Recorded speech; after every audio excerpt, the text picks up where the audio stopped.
being escaped from their palace. And there is a poet at that time also, even though the homeland has been broken, and then he ended up suicide in the water. And for the descendants, they want to commemorate this hero, and in the Dragon Boat Festival, they will commemorate these people. And this is what we did for the Cantonese. For example, we have different ceremonies to commemorate these heroes.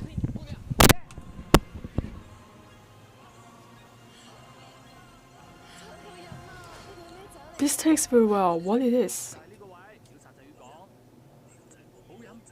This is the Xionghua wine in China.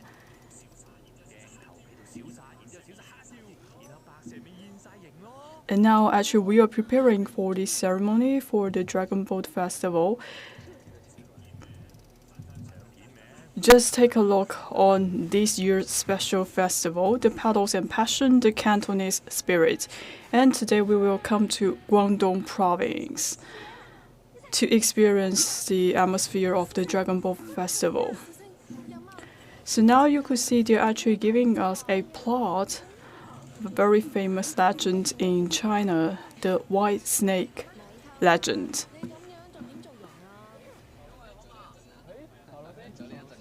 So good morning everyone. So in the Dragon Boat Festival you could see we are using a lot of the AI robots in Guangdong Province. And people always talk about the dragon boat racing in Guangdong Province, especially we are talking about the drifting of the dragon boat. We have very fast speed of the dragon boat racing. Let's take a look.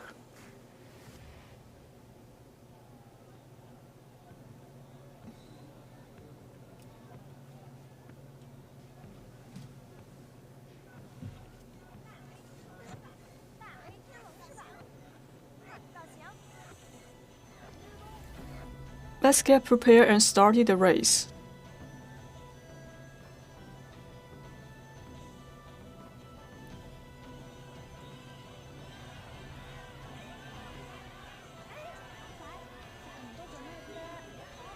Make sure you don't eat too much lychee because it will actually increase your internal heat.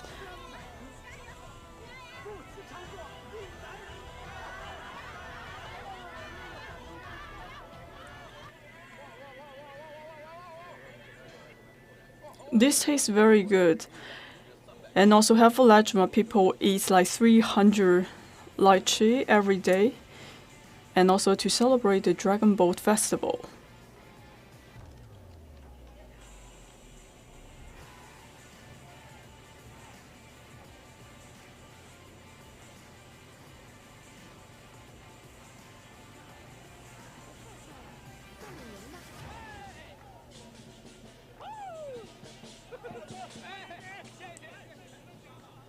So this is the paddle.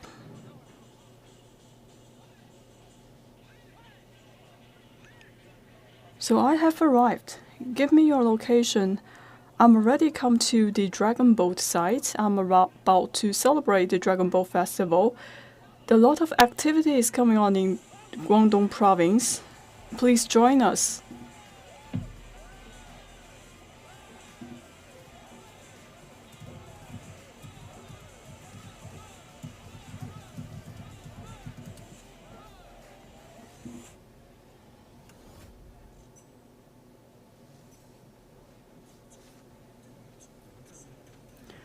So actually, Guangdong Province is very famous for the Dragon Boat Festival and its festivities.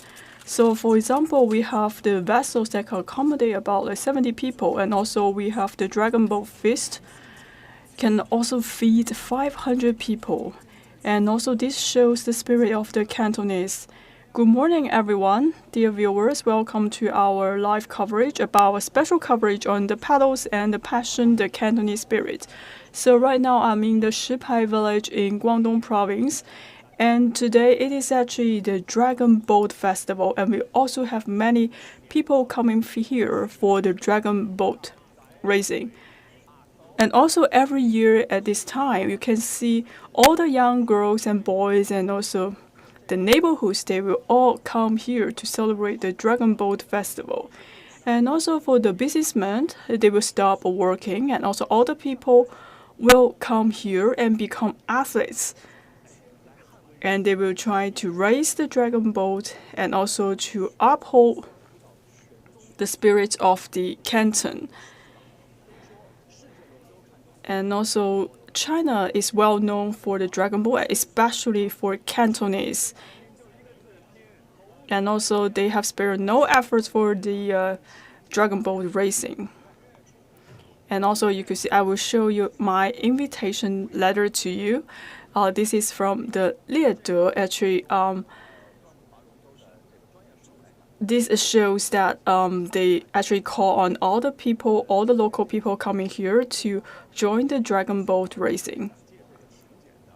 And also by having this invitation letter, I would like to invite all of you come to this ancient town to join the dragon boat racing.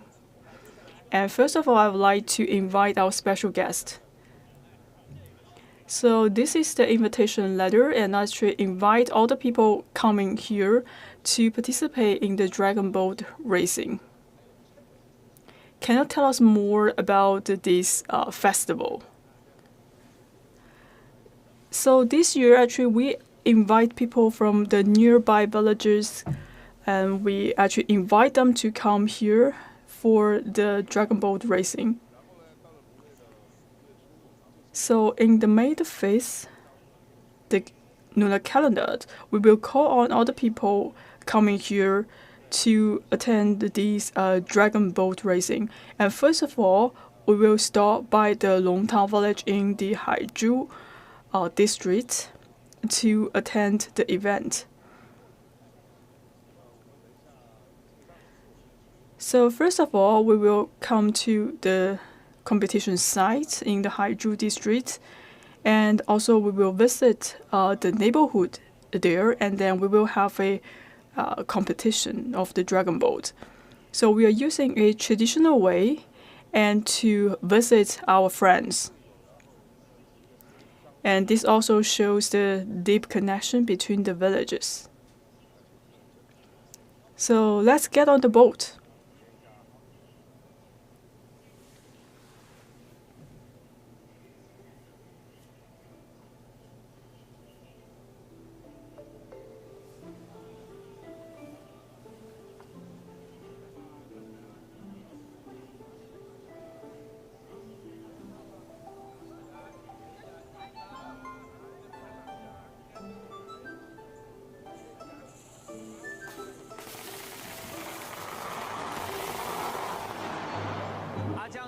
So this is a wooden paddle. How to hold this paddle?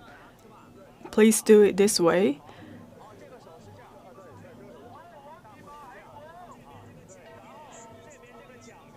So for the paddle, we have to stroke like this way.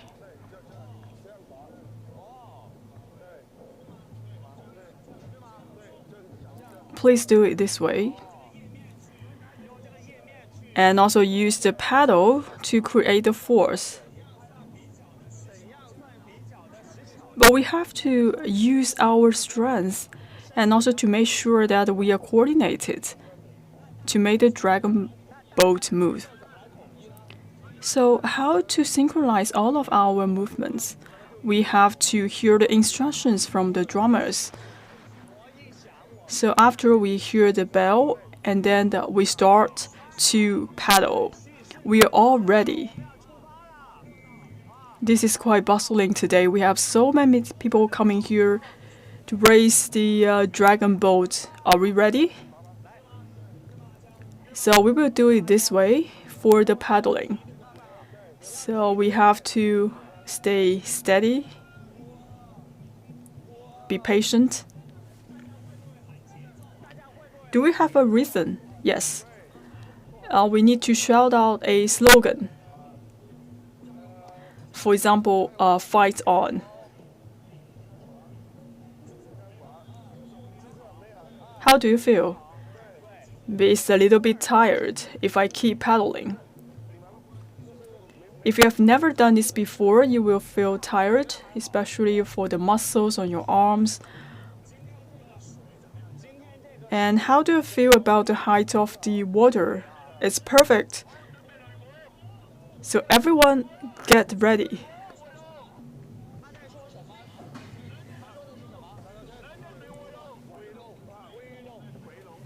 He said everyone get ready, and then we have to change the direction.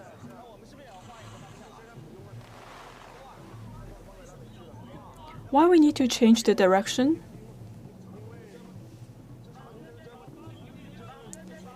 Because we have to pay attention to the length of the waterway. And also we have to keep a special pace to synchronize with the other dragon boat. Okay, here we go.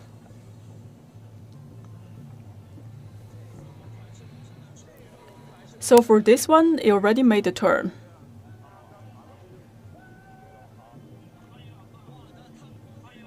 So we could see all of them have made the turn.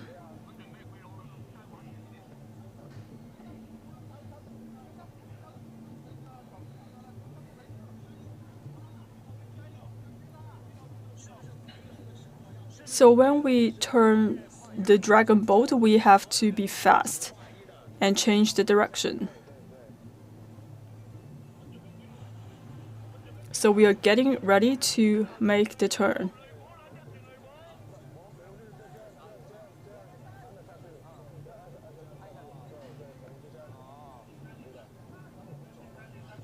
Alright, now we are ready to make a turn.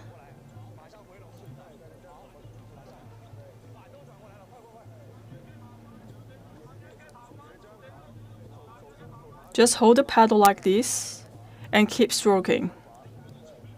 And we have to follow the rhythm of the other players. So first we can hear the drums, and also you have to follow the rhythm of your athletes. Because you could see there were different like drums, but you should follow your companions on the boat. Because we have to synchronize our movements to make sure that the dragon boat is moving.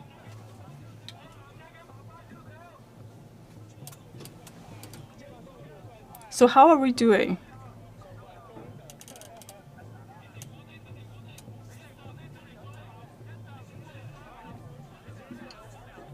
So right now we are all ready for the competition. Ready, go!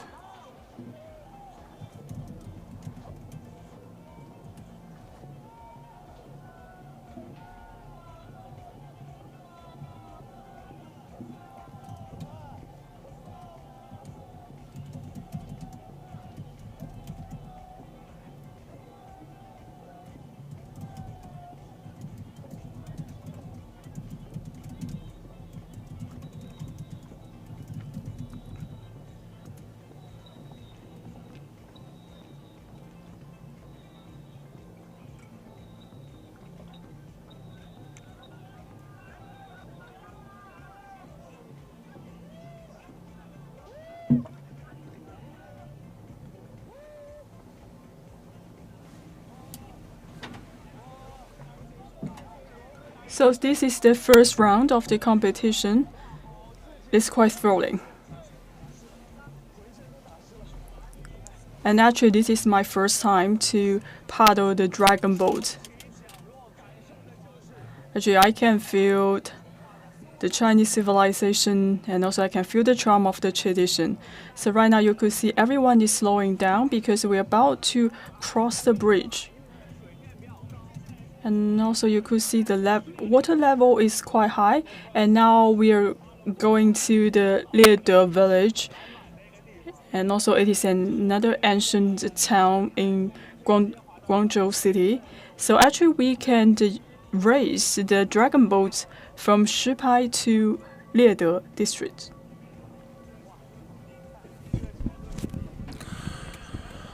So the water level is rising today.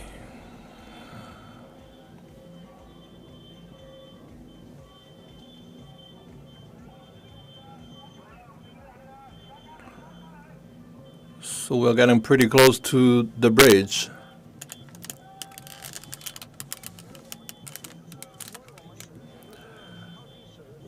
Because dragon boat only appears in places with a watershed, and so this is just one of the rivers here in this city. I think everybody is saving their stamina. Everybody is not rushing because this is not entirely a race, and we have walls on both sides of the water when we are under a bridge. So we have arrived safely at Liede village, and it feels great. And we are rowing slowly, but you can hear the rhythm of the drum, and you are rowing to the pace.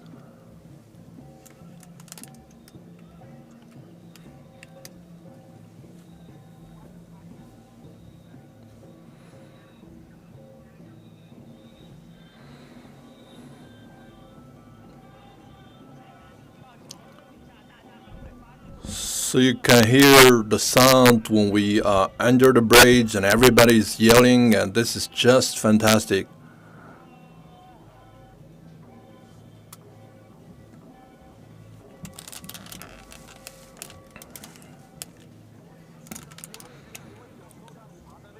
So sometimes you have to shut it out to make you more energized. And you can see that there is a mist above the river, and this is just like the artificial smoke, and it makes you feel more immersed in this vibe.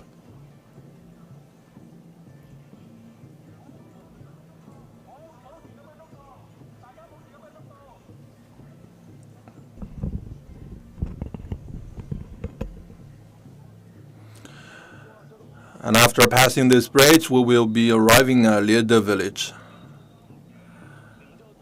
So do you only row on the Dragon Boat Festival, or do you start many days before?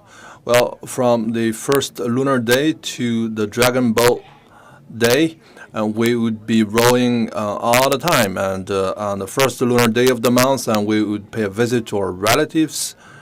And then on the second lunar day, we would start rowing, and it's different from one village to another. Do you like Dragon Boat race? Yes. What kind of joy does it bring? It brings me the joy of unity and teamwork. It's also a great way to work out.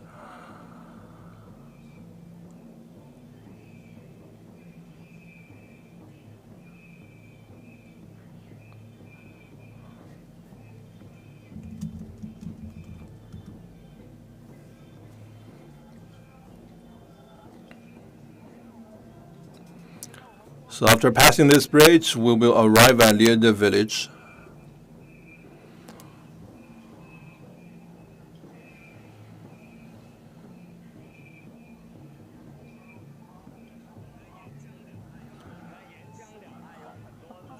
On both sides of the river, you can see a lot of the locals appreciating our performance, so that they can truly enjoy such great performance at any time.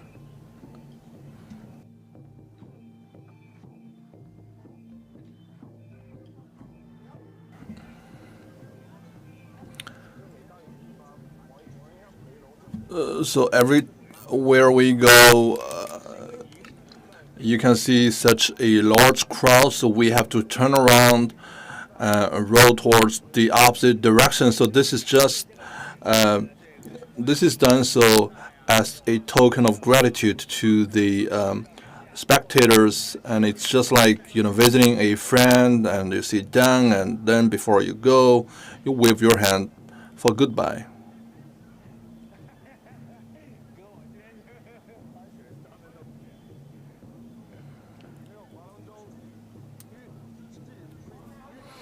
So sometimes you can get wet all over your body when you're sitting on a boat. And if you're not getting wet, it doesn't truly give you that excitement. So when do we do the turnaround? Are we ready? Now a break. And when you are rowing the boat, you can hear the fireworks and you can hear the spectators cheering you on from the watershed. And so this is the moment of turning around.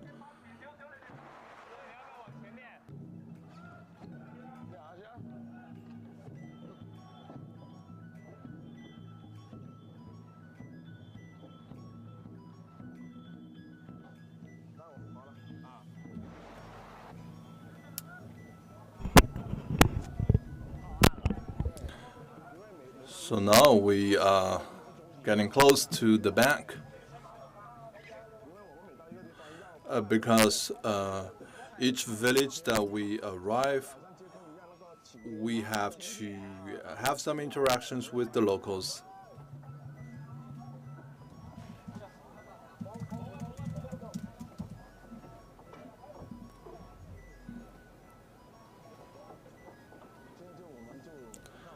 So now we just stop here for a moment.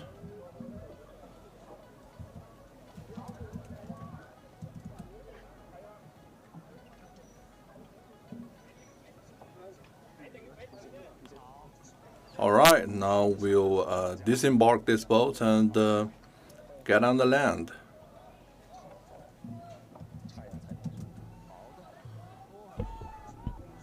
I'm wet all over. But it doesn't matter because what truly matters is you just row ahead with your full spirit. So this is my first time experiencing the dragon boat race. So where are you from? Shipai village? Great to know. Just row forward.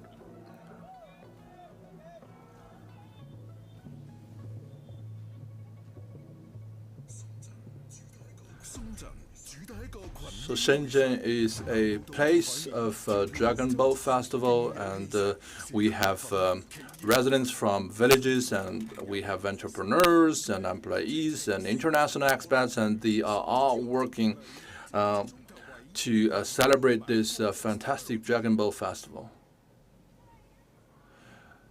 Dear viewers of CMG, good morning. I'm Xin Yao, and I'm right now at the Da Pengxin village, and today is the Dragon Boat Festival, and you can see the vibe here behind me, and because we are celebrating the Greater Bay Area Dragon Boat race on the sea, and you can see that behind me the contestants, they are ready and they are poised to start a race that is fantastic. And also we have such a big crowd on the bank, and they are from all over the country and even from the rest of the world, and so they are ready to observe a fantastic race of dragon boat down the sea. And this is also my first time getting so close to such a fantastic dragon boat race. And so you can leave a comment in our comment section, and bear in mind that at the end of this show you may become the lucky dog and claim a gift. So talking about dragon boat race on the sea, we have one guest who knows everything about this tradition. So Mr. Lee, say hello to our viewers. Dear viewers, good morning. My name is Li Weihua. I'm the researcher from the Nan'ao office of Shenzhen for the Dragon Boat race, and it's a great pleasure to be with you at this festival. And I can feel the blood-pumping excitement, and I'm looking forward to this race today on the sea. And it's only a pity that we are observing this performance on the land. Well, the most striking feature of this race is that it's conducted on the sea. But I will show you one side that has the best view of the race. And let me show you there. And let me remind all of you, and if you want to pick up some water sports, pay close attention to safety, because safety matters the most. Safety comes first. And so now we are ready. Shall we get on this boat?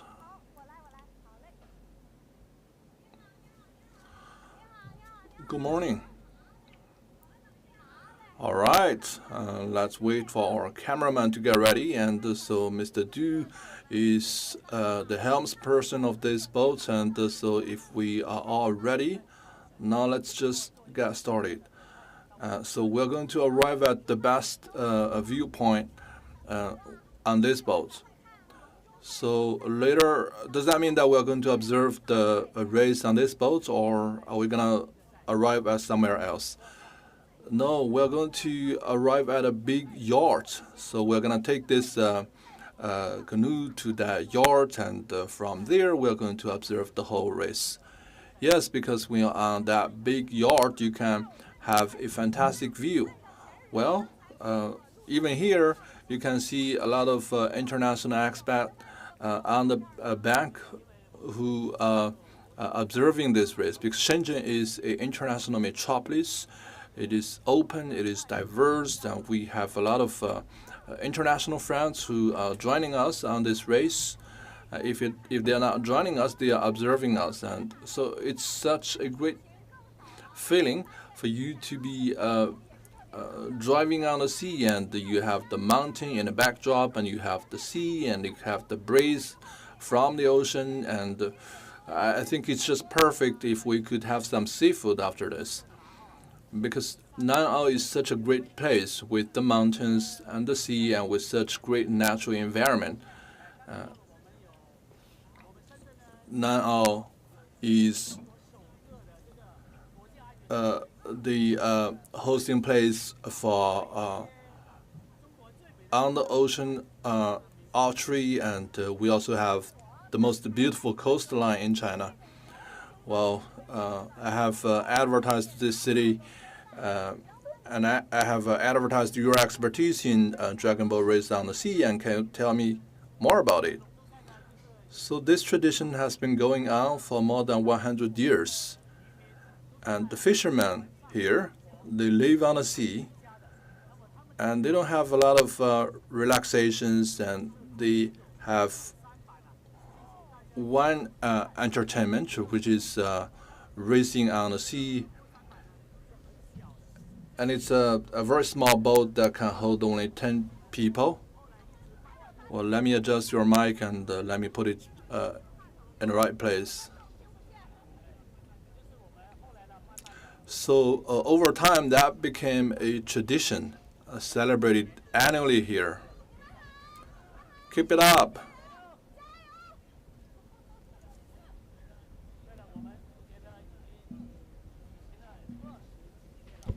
So we have held this activity for more than 20 years, and we invite teams from both China and overseas to celebrate this big moment.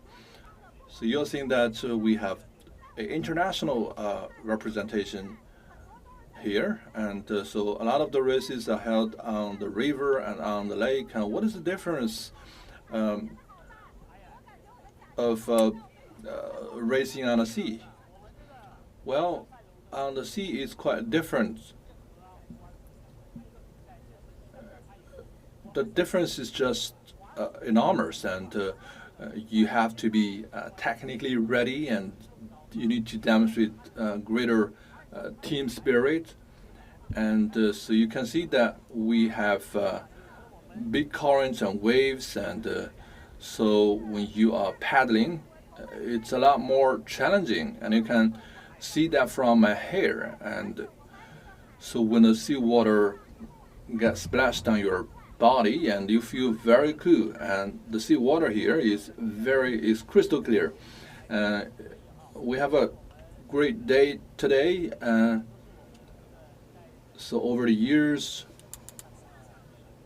thanks to the environmental efforts from all the stakeholders, you can see how clear the seawater is. All right, so we now get on board the yacht. All right, let's follow the steps of Mr. Lee and embark on this yacht. So actually I'm a little bit dizzy. So now we're already on the yacht to view this fantastic dragon boat racing.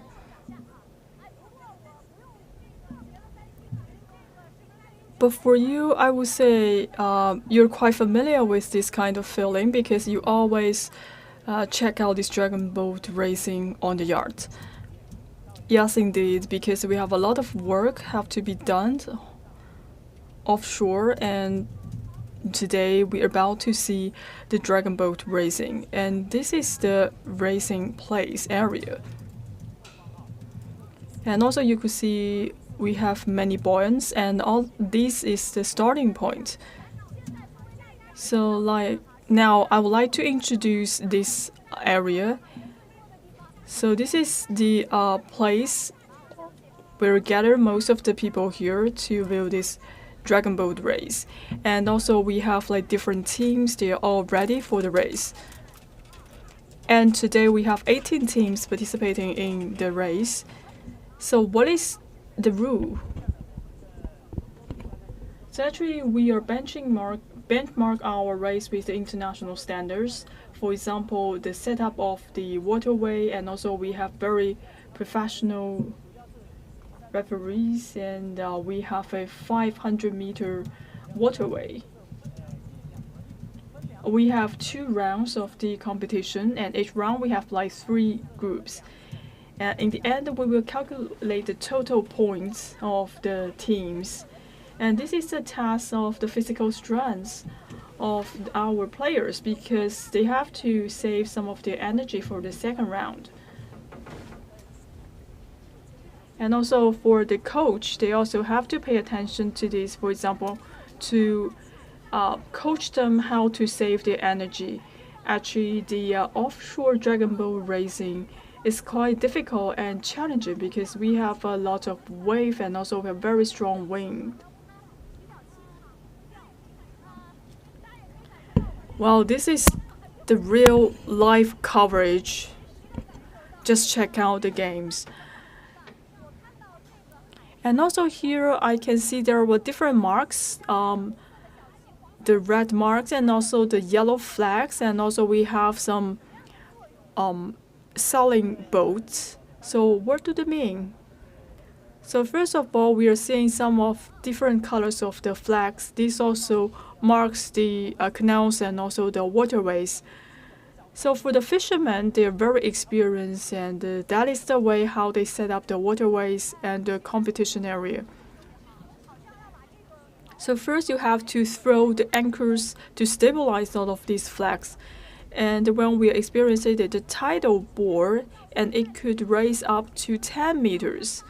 So for all of these teams, they came here at about 7 to 8 o'clock this morning. They started the training, and they have to get familiar with this water area. So actually, it is quite popular these days for the Cantonese dragon boat racing. And people look at a lot of the videos, and now you could see we are actually competing on a straight line.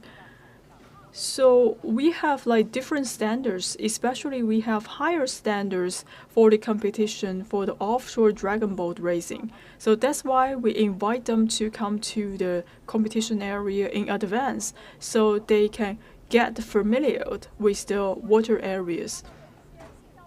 So I do check some of the short videos. Sometimes when you make turns in the waterways, it is easier, but it is more challenging for you to roll up straight in the waterway. So how many people we have on each one of the boats? Well, in the Nanao area, actually we benchmark the international standard. So for each boat, we have 22 people, 20 rowers, 1 steerman, and also 1 drummer. So for the steerman and also the drummer, they are playing a key role, and also we have the 20 players. They will spare no efforts for the paddling.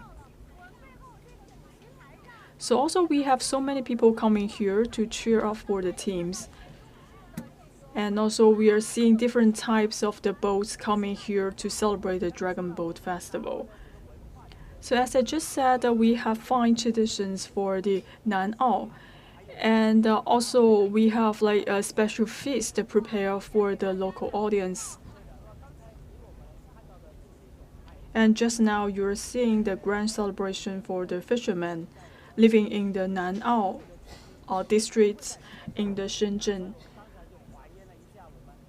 And just now we're seeing people all gathering here to view this dragon boat racing. And I just said you can claim the gift, and this is a gift actually provided by the Guangdong Tourism and Culture Bureau.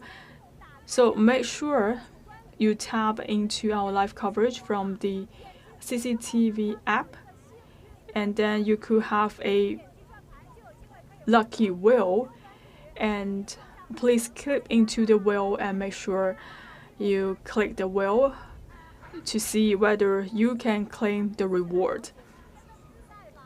So for today's dragon boat racing, for this area, this is from the Dapeng Bay, and also we have very high quality of the water. For the Dapeng Bay, we can see there are many yacht and boat parking here. In addition to the yacht, we have like 5 waterways provided for the yacht. And also for the local people, they can actually take the yacht to have a sightseeing in the Dapeng New District. So they can take the yacht to 5 different places. So we welcome the viewers coming to Nanao to have a sightseeing. So we have so many things to offer, and you have a lot to cover here. So now you could see I can feel the wind. So will this wind have any impact for the competition? Because I can feel this wind is very strong. And actually today, the wind, I would say it is quite moderate. It's in a normal range. In the past, sometimes we experience very strong wind. So even though you're not originally from Nanao, but you have been working here for over 20 years. And also, I have been in Nanao for more than 2 decades, as you just mentioned, and also I immediately participated in the organization of the dragon boat racing. And also I can consider myself as one of the key organizers of the dragon boat festival and racing. And actually last night, in the Dapeng New District, even though in the evening you can also enjoy some of the festivities here. And in the evening, you could also have a grand celebration and also to show the culture and tradition of Nanao, of Shenzhen. And also, I see some familiar faces from CMG as well. And also, you talk about some of the celebration event. For example, we also have some like dragon dance. So in Nanao, we actually have 2 types of dragon. One is the dragon boat, and also we have the dragon dance. Actually, for the dragon dance in Nanao, this is also considered as the intangible cultural heritage in Nanao. And also we have people playing the waistband, and also we have people demonstrate like different performances, and also to attract the local people to celebrate the Dragon Boat Festival. Well, actually, in Guangdong Province, we have numerous intangible cultural heritage. After you come here, you can feel the charm of the tradition of Chinese civilization. And also, you can feel the strong vibe of the festival. And also, I can tell there were so many foreigners coming to Nanao to celebrate the Dragon Boat Festival. And in the past, we also have some foreigners. They are also joining our local teams for the dragon boat racing. So how do they perform? Or they get used to this kind of the offshore dragon boat race? Well, they don't have so many times for training, but still doing pretty good. So you are talking about the score. Can you tell us about the score? So you can see our waterway is about 500 meters. So on average for the dragon boat, they take them about like 2 minutes to finish the game. So now you could see all the teams, they're getting ready. I believe they're a little bit nervous. So right now they're introducing different teams. I think they're getting ready for the second round of the game because the first round has been completed. And also I can see the slogan. The slogan is the new lifestyle in the Dapeng district. And actually for Shenzhen is actually rooted in the Dapeng district. So Dapeng play a very significant role for Shenzhen and also the Guangdong Province. So when people come to Nan'ao, do you have any recommendation for these people? As I just said, you can actually take the yacht to have some sightseeing, and also we have like mountains, we have abundant natural resources. You can come here to enjoy a weekend and also to have a lot of entertainment here. So now you could see we have so many people gather in the main stage, and also we are at a cruise and to view this dragon boat race. I think the competition is about to start. So I think they're all getting ready for the second round of the race. So we have like 6 lanes. So now we can already hear the whistle, meaning that the game is started. So actually we are using the whistle for the offshore dragon boat race. Now you can see all of the teams, they spare no efforts to the finishing line. Fight on. So from this angle, I can tell all of these teams, they're quite close to each other. Can you give us some like commentary for all of these teams? So for different teams, now you could see we have like numbers. So this marks the team.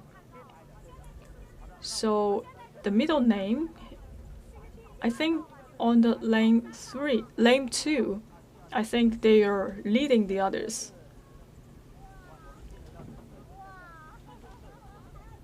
So now it is quite exciting. So maybe you could see the lane 2, lane 3. So for these 2 teams, they're quite close to each other. So it feels like they're very close to each other, and also number 2 and number 3, they're very close. And also we have our other boats to protect the athletes and also the dragon boat. And also we have the drones for the surveillance of the overall game. You could see the number 3 dragon boat. Now it has a advantage compared to others. Now it's halfway done. Saying the 500 meters is quite a long distance. So just take a look at the number 3 dragon boat. They're actually very close to the number 2. Let's cheer up for them. Number 2 and 3. So they're about to sprint. And now I can feel a very strong wind. Alright, they arrive at the finishing line. How do you feel? So how do you like observing this whole performance on this yacht? Well, we have a bird view and it's more exciting here, and when I was observing this performance, I can feel my hands holding the handrail very firmly. So this is only half of the race.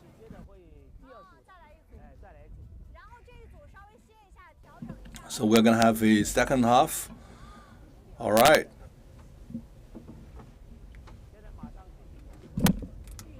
And now we're going to welcome the second team from the second round. And it's such a great day today because it has been raining over the past few days in Shenzhen. And on the sea, it feels just cool. So what is the best weather for this dragon boat race? As I said earlier, I have been working in Nan'ao for 20 years. And Nan'ao is a city with great weather. And if we have a peaceful day like this, it's only more suitable for us to conduct a race. And so oftentimes it would rain before the race, but when the race is on, the weather turns good.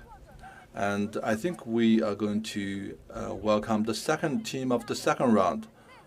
Fantastic. So does that mean that after that we will have the final result? So the scoring of their performance would be very quick, and we can all hold our breath for that. What is this mountain called? Well, I don't know the name of this mountain, and I think it's called the Qiliang Mountain. Oh, it's very famous. And so when you're ever in Nan'ao, do come here for a visit. It's such a great place with both the mountain and the sea. I think they're ready with the second team of the second round. I found that these are excellent teams, whether they are fast or not, and they are on the track. So all those teams who come here for this race, they are more than qualified. Oftentimes the fastest one is just marvelous. So you can see all the boats at the starting line, and on an ordinary day, the locals, they can observe the performance from the coast, and you can also see some of the spectators observing this race on the yacht. So does that mean that on other days, apart from the Dragon Boat Festival, we would have such race on the sea? But we only have a race on this Dragon Boat Festival. We only have a real sense race on the Dragon Boat Festival. I think they're about to start. And so those are the teams who have already finished, and they have gone through 2 rounds of competition. And so they are celebrating already.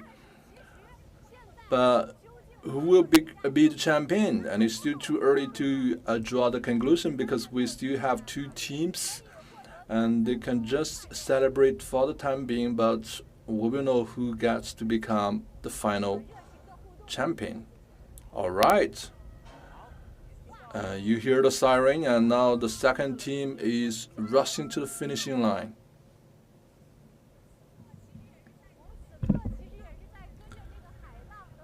So they are truly braving the speeds, and the cutting the current, and they are rowing very fast. And you can see that the earlier team, the previous team, was just fantastic, and they have to outperform all the previous teams. And training is just crucial for the success of this kind of sports.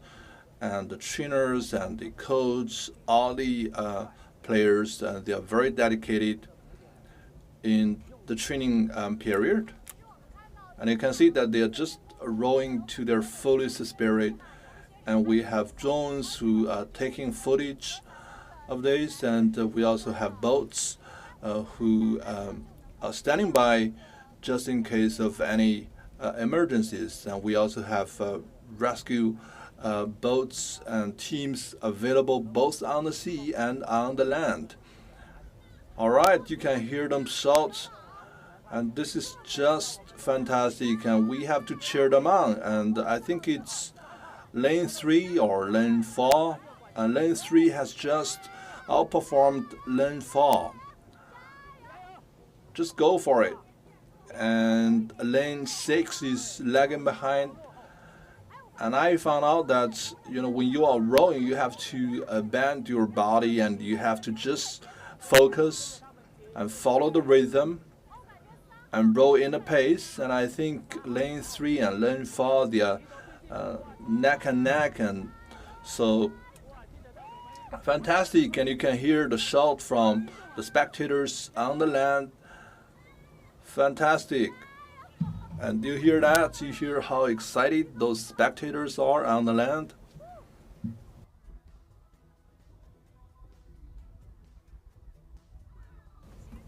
Wow. Great game. And you can see they get a little bit exhausted towards the end, but they still have their momentum there. And this is the second team from the second round, and now we're going to welcome the third and final team of the second round. So this is very intense. And once this team arrives at the finishing line, and then the third team, the next team, will get ready on the starting line. So we do have some interval, but this is minimal so that they can take some short rest. So apart from the Dragon Boat race on the sea, so we're talking about the 3-day festival. If visitors come to Shenzhen or Nan'an, what are the other attractions that they can go to? Well, they can go to some activities that are held on the land. We have yacht trips, we have dragon boat races, and we have all sorts of activities involving the local cuisines, the local tourist attractions, and we have a wide range of attractions which are ready for all the visitors, and we hope that they can come to Nan'an during this Dragon Boat Festival. And in a few minutes, we're going to welcome the third team of the second round, and after this team, we will have our final result.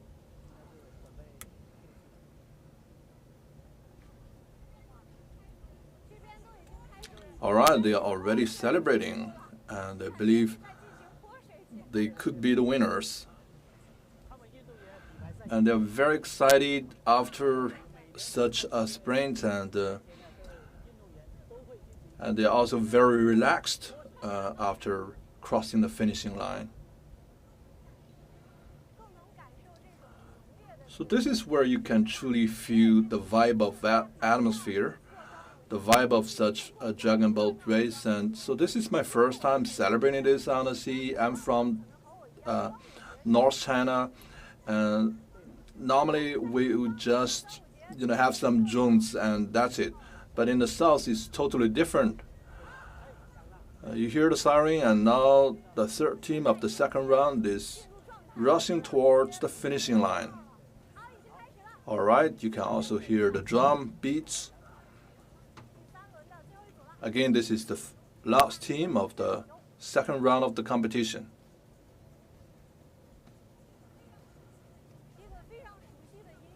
I like this music, and hearing this music, this iconic music from Huang Feihong is just wonderful when you are in Guangzhou.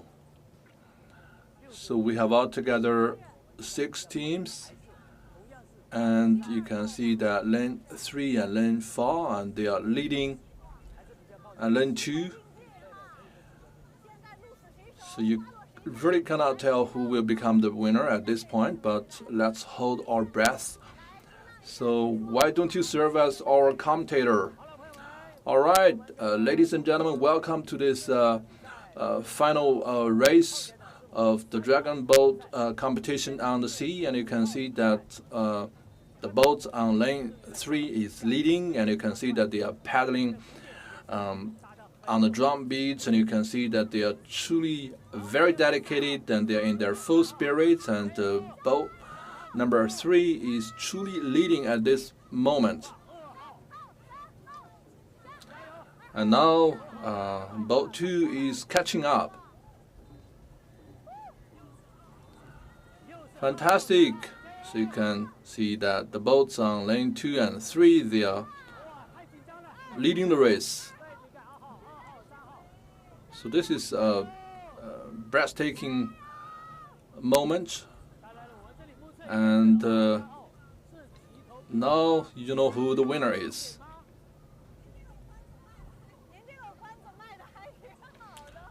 Alright, and to see the final results, and you need to hold your breath for a few minutes and before the judges calculate everything out.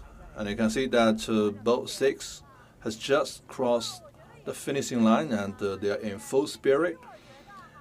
And I don't think it matters who is the first and who is the second to cross the finishing line, and what truly matters is participation, and it's this momentum of spirit. All right, I will hand it over to my colleagues in other cities of Guangdong. See you later.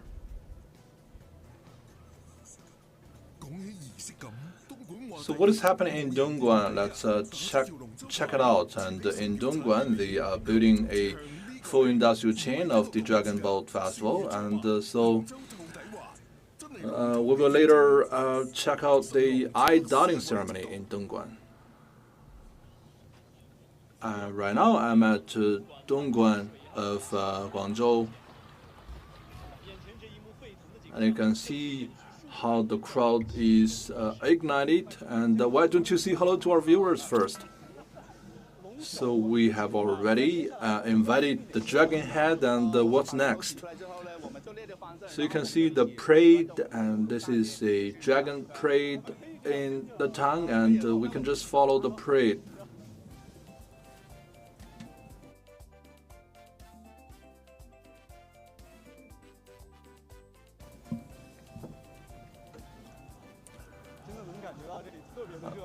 I can feel the joy of this place, and this is the festive vibe that we're talking about.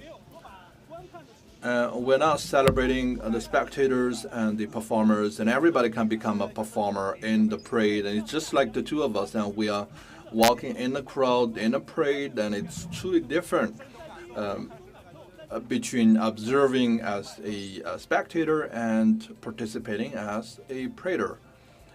And take a look at these little ones, and they are also ready to get wet on the water.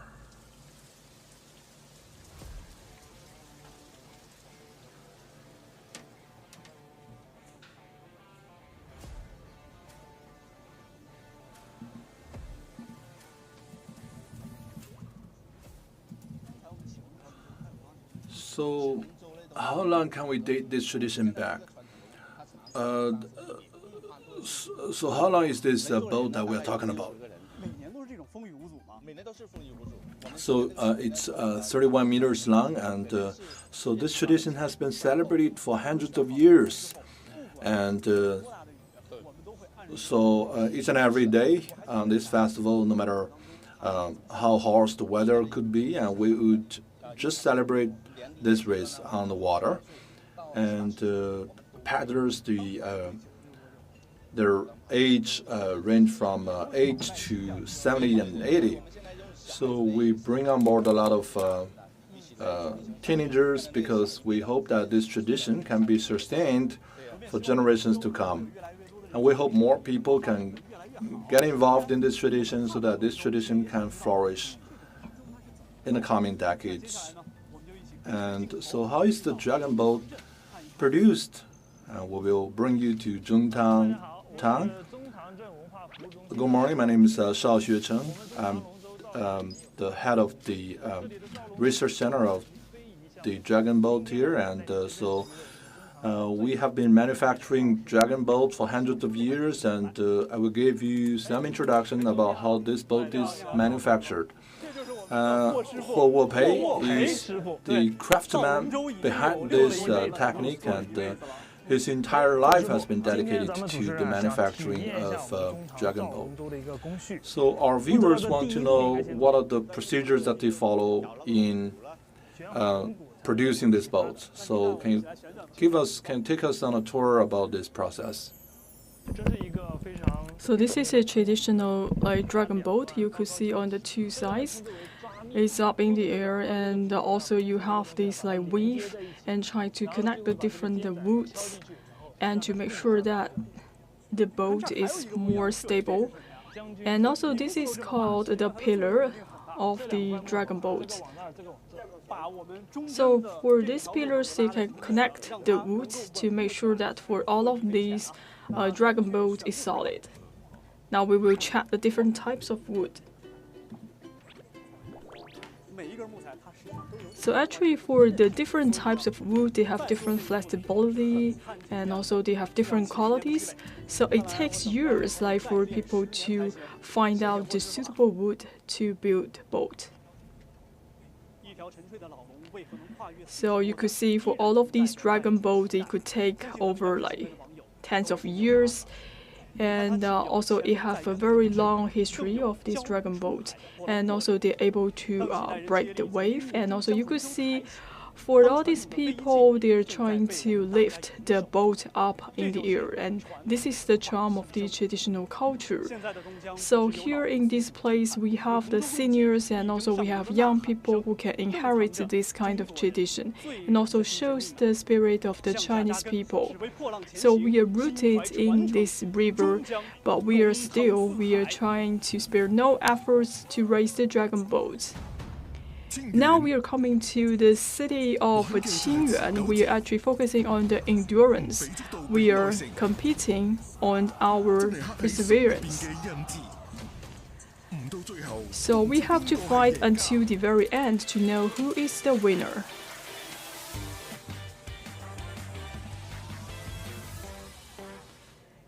Good morning. I'm CMG reporter. I'm at the Bantou village. So in this place, it is actually the place for a special, what we call the Yanwei dragon boat here, and also we have an inheritor here. So what we call these the special boats called the swallowtail, the dragon boat. Just take a look at this one. For the tail of the dragon boat is very tiny, and when you are racing this boat in the waterway, you could see it's just like the tail of the swallow. So the length is 9.13 meters, and for the most width area, it is about 55 centimeters. So I think we have to stay fit in order to get inside of the dragon boat. So in Qingyuan, we have this special swallowtail, the dragon boat. It is quite special. And also in the waterway in Qingyuan, and especially when we are having the flooding, and some of the crops are actually covered by the flooding. So in the farming, previously what we call the farming activity has turned into a modern activity, the dragon boat racing. So in the past, people have to take this swallow-tailed boat to work from day to night. So each day, they have to keep the racing time to 1 to 2 hours. So we have several seats. This is the first place and the second place.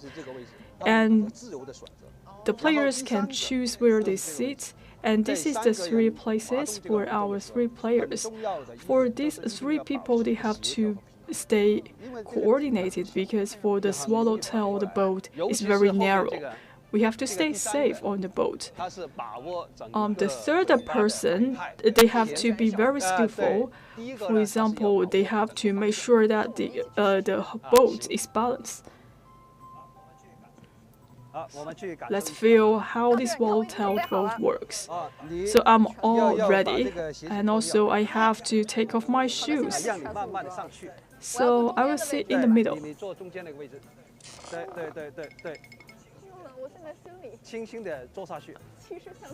Please be gentle. So do you have to use some skills? You have to hold the paddles with both of your hands. And this is the way how you hold the paddle. 现在别看两位老师胸有成竹，但其实这个船能够走多远，靠的是我。So we have to stay calm.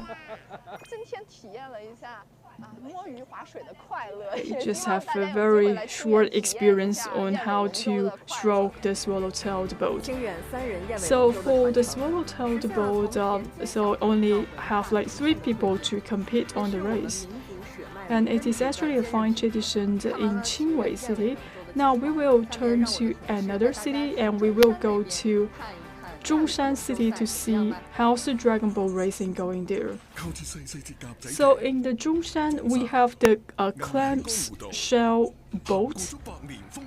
This place have a very long tradition and also long history. And also for the Dragon Boat racing has considered as the marathon of the water.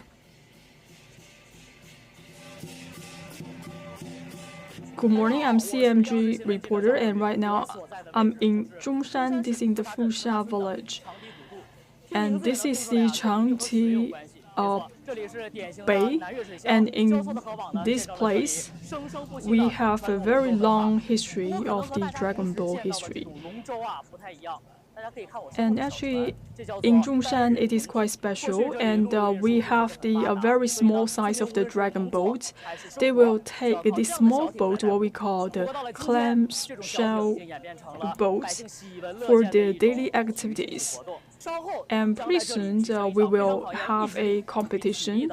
We have a single-person dragon boat racing by having these clam boat. First of all, let's take a look on a local food street here. And this place have gathered a lot of local delicacies here. So for here, we have the roasted pigeon. Very juicy and crispy.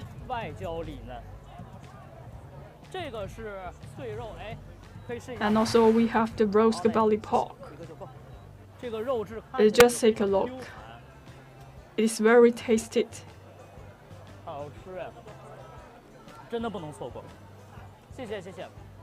And also we have a local zongzi, the rice dumplings in Zhongshan, very delicious. If you have a chance to come to Zhongshan, make sure you visit this food street. And now we will go to the site to experience this clam shell dragon boat race. And also we have an inheritor joining us. Good morning. I believe I would like to, on behalf of the viewers, I would like to invite you to give us some introduction about this game. So as we just talked about, this is a single-person clam boat racing. So first of all, you could see we have this special form that is the tug of war of the water. So now you could see for these 2 contestants, they're already doing this tug of war on the water. So number 7 is the winner. So actually, it tests their physical strength and also the endurance. It is very difficult and challenging. Do you want to have a try?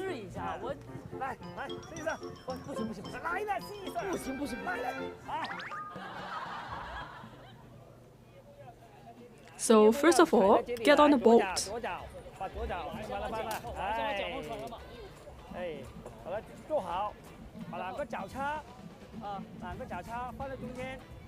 Just relax. And this is actually the steering wheel. You can consider that as the steering wheel. And take the pedal.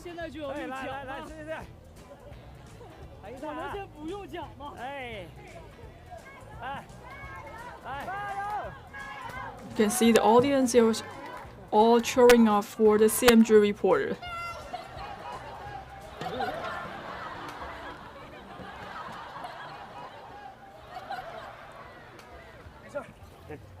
It's okay. I think I'm not an expert in this activity. On average, you have to learn for about 2 months to get to know how to do this. So now we are seeing this dragon boat racing, the clam shell boat racing. This is the single-person dragon boat racing. So I have just have a try, but actually it is very difficult to steer the direction. Now I'm getting relaxed and can appreciate the show.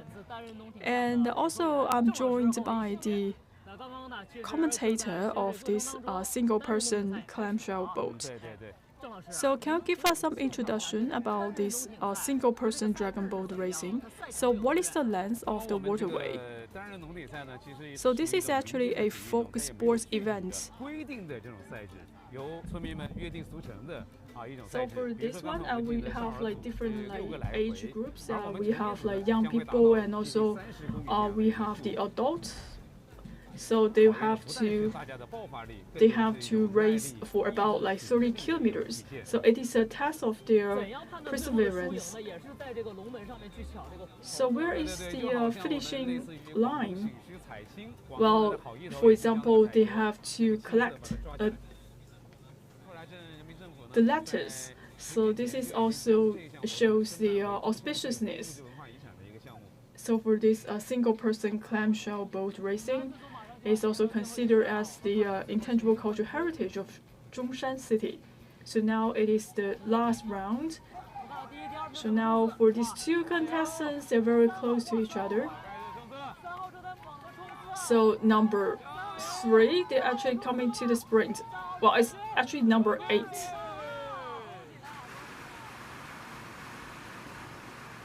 So number 8 contestant is the winner. And today in Zhongshan, actually, I can feel the vibe and also the natural, beautiful scenery in Zhongshan. And inside of the water, I could see the can-do spirit of the Zhongshan people. So if you have time, make sure you pay a visit to Zhongshan. So later on, we will also show you more about the dragon boat tradition in other cities in Guangdong Province.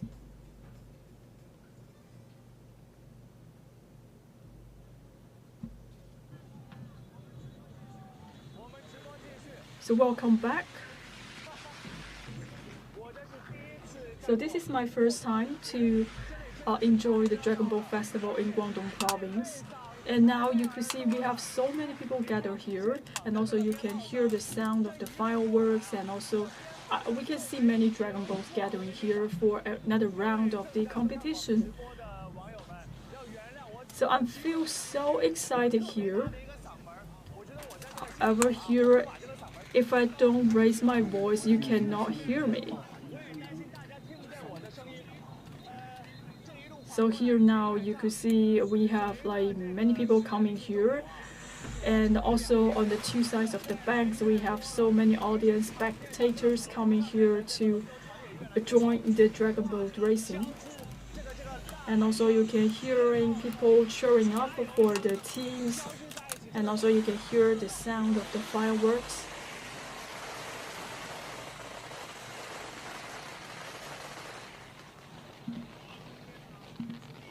So today it is my first time coming here to experience the Cantonese style of the dragon boat racing.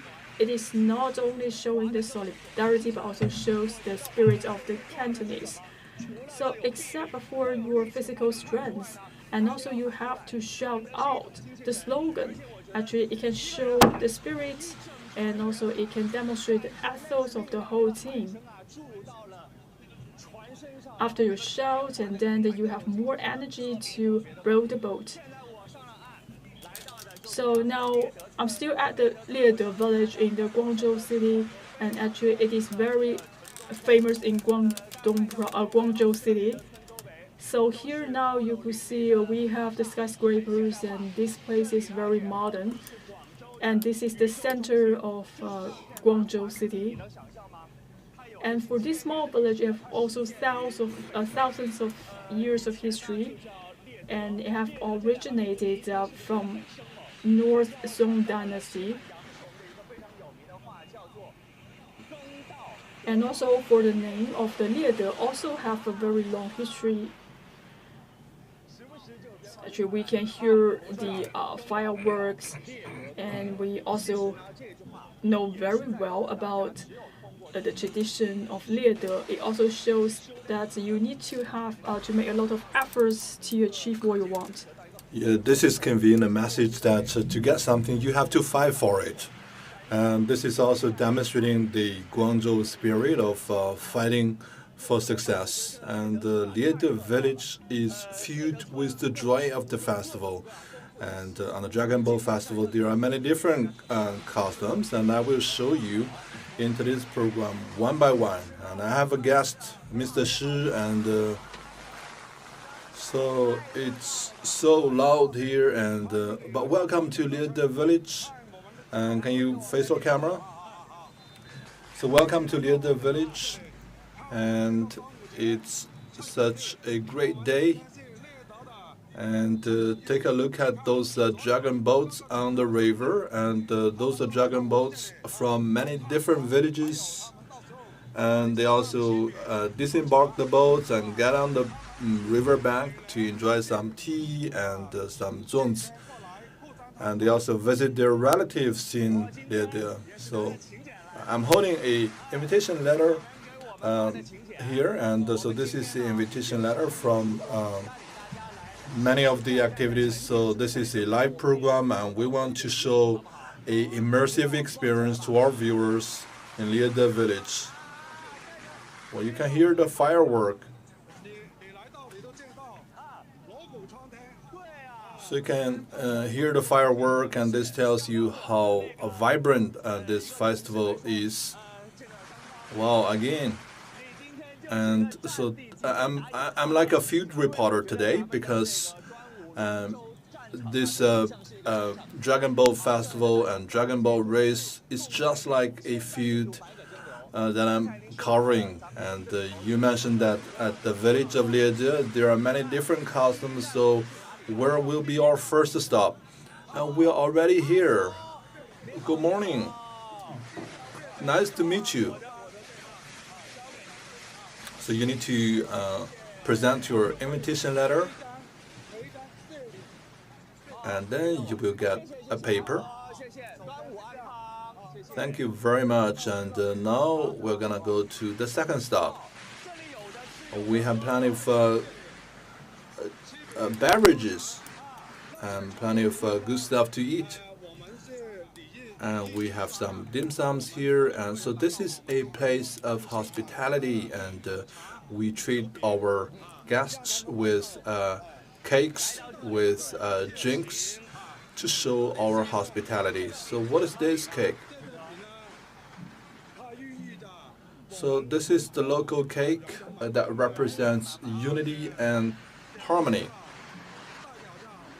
It conveys the message of the aspiration for a better life, and you can see that it's sweet and it can crack open, and so it's a sweet cake with tasty fillings.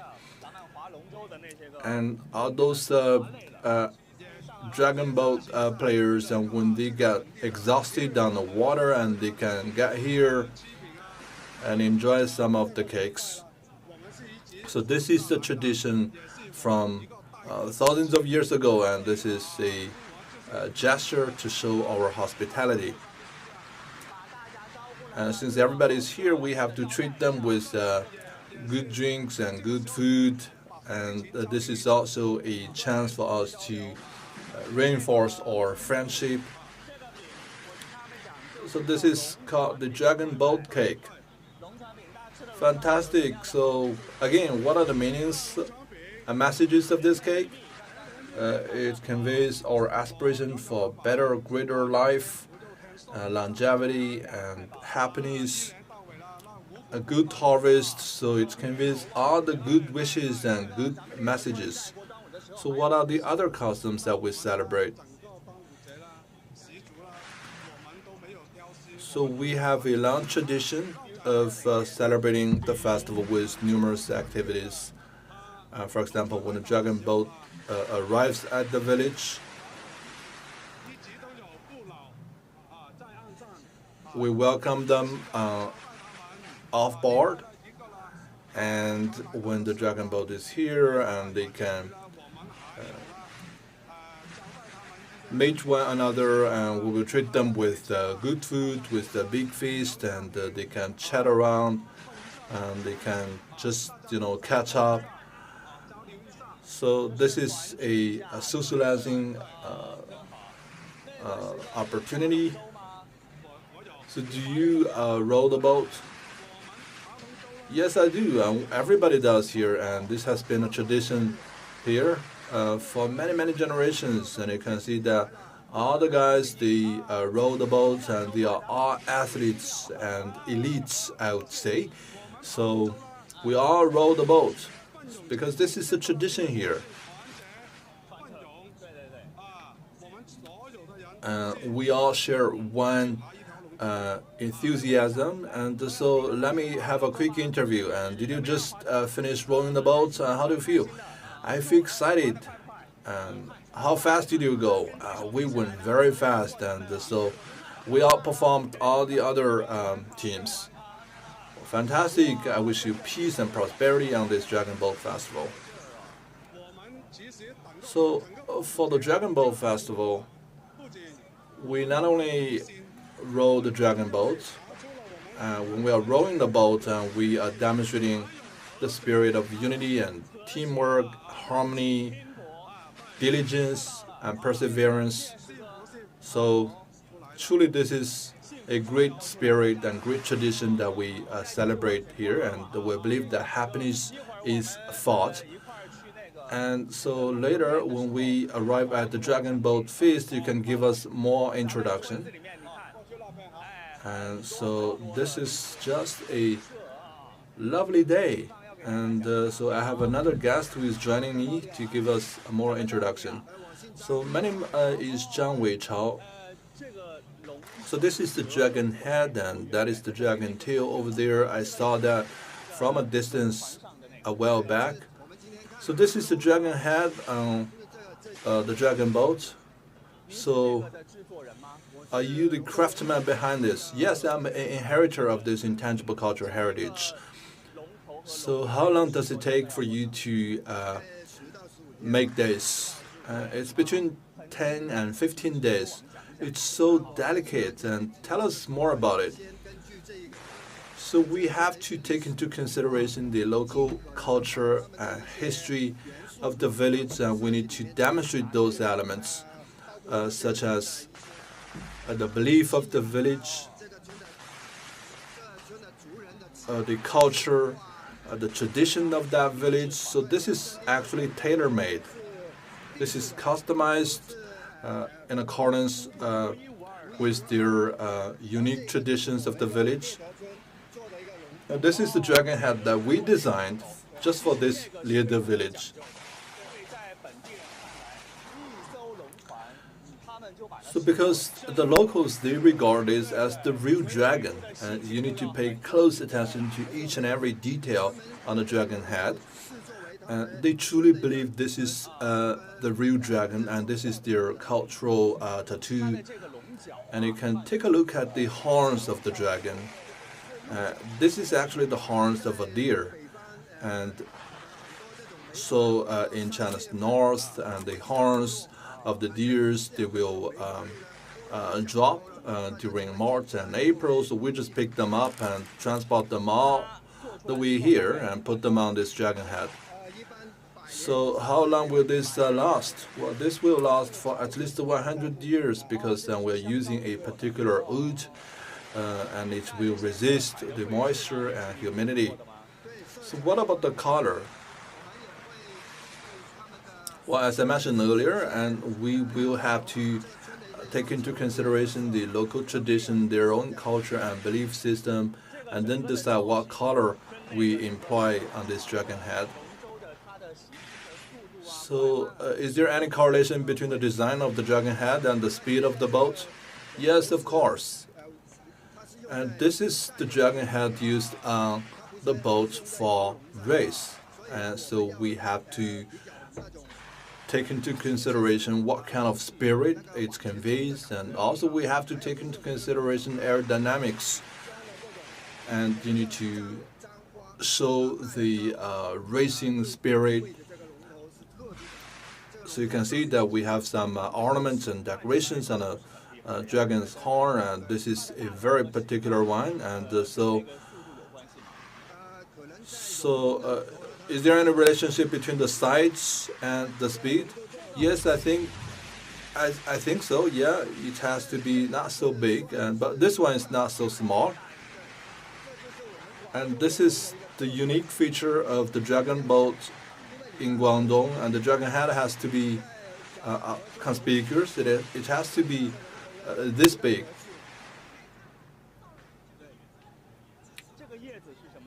Tell me about this leaf. So this is the scented sachet, and so we put a lot of scents in it. And the dragon head, before we invite the dragon head out, we have to soak it in a water filled with scent. And so we put all different leaves in a bucket and make sure that it's soaked with water. And this is believed to have the power of ward off the evil and disease. And then you need to rub the face of the dragon with this cloth so that it gets baptized. We also need to clean the beard of the dragon head. Well, let me try this on my own. Okay, hold my mic. Yeah, you need to rub the face of the dragon. So this is believed to be able to ward off the evil spirit and disease. So this is giving me a lot of feelings of a ritual, and after that you need to tie this red scarf on the dragon head. So this means that it will be able to brave the rapids and cut the current. So you just need to put it right at the center of the dragon head, and then tie this on the horns. So normally this is done by the respected figures of the village. And I can see that you're tying this in a very particular way, and so this is very firmly tied to the horns.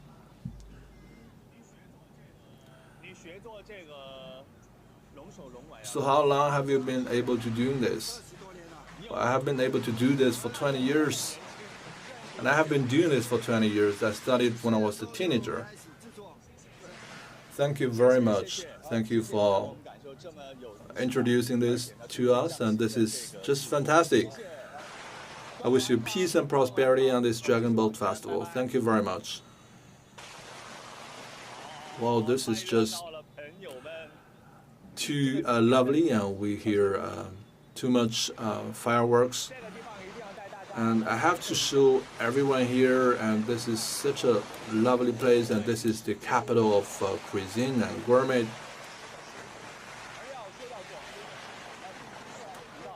And we have to talk about lychee, and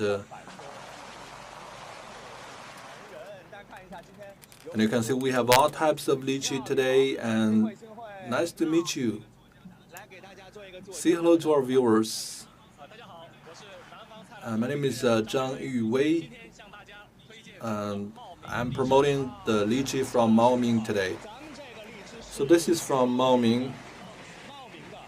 So can you tell us the type? Because I heard that there are many different types of lychee. Well, this is the lychee mentioned in a town poem, and you hear the horse kicking the dirt, and nobody knows that it's lychee coming. And this is very sweet. And so this is from Maoming of Guangzhou, and that is the lychee capital of China. So this is the lychee mentioned in the town poem. And we also have some derivatives, some byproducts, and this is the lychee drink, and this can help you ward off the body ache. Well, to see is to believe, and I have to taste the lychee today.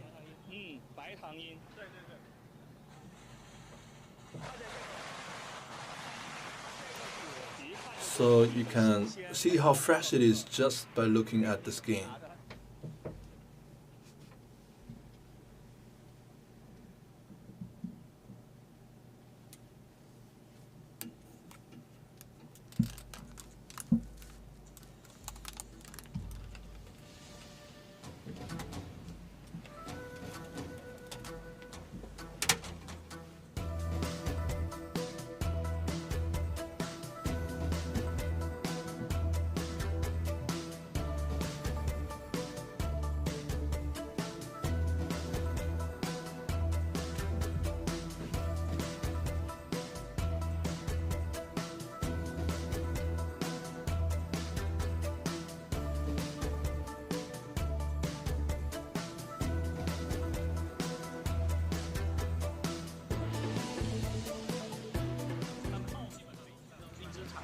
So actually in Maoming, the volume, the production of the lychee is very huge, and also we have different varieties of lychee.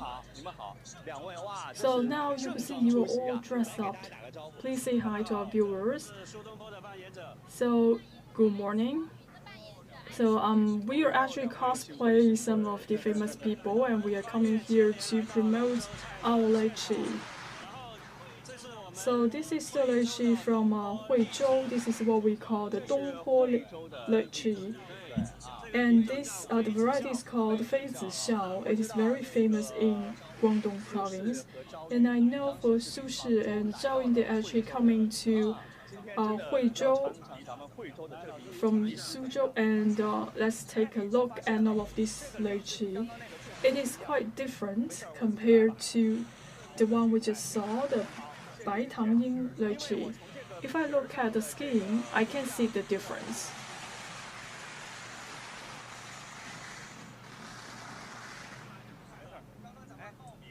Just take a look from the Maoming, the variety and also the skin is quite different. And also for your type, you can see we have a very juicy meat, and also we have very small nut. And so for this one, we have just like put into the market.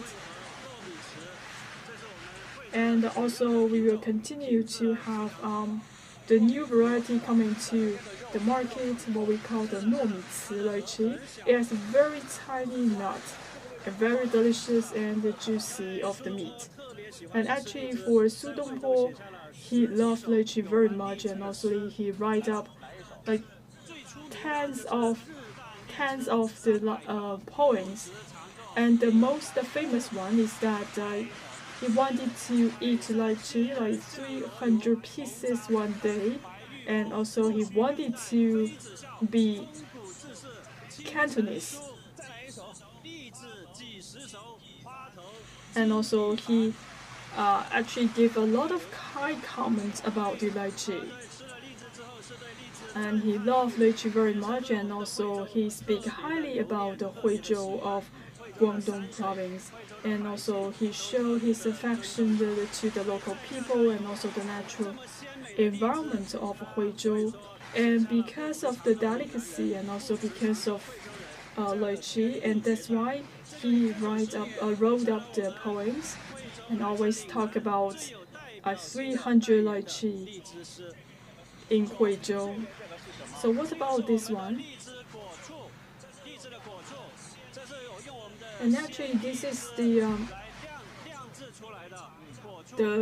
fruity vinegar that has been made from lychee. Just have a sip. So after you put it into the refrigerator, it will be more delicious.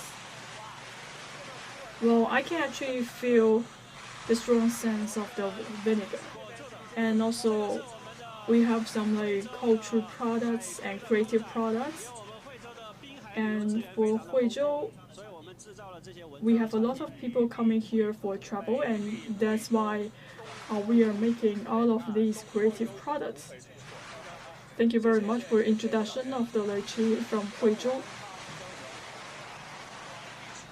So after tasting the lychee, we will come to another signature product, signature food of Dragon Boat Festival, that is the zongzi. Good morning, everyone. Happy Dragon Boat Festival. I'm coming from Zhaoqing, city of Guangdong Province, and this is the handmade zongzi. So just take a look how large it is. I think this has to be at least like 500 grams each of one. And I would say for this zongzi, it is the largest one in China. So what are some of the ingredients inside of the zongzi? We have the glutinous rice, and we have the green bean paste, and this is the meat. So for the Zhaoqing zongzi, it's also very salty. And also for the leaves. And so for this one, you can only find it in Zhaoqing.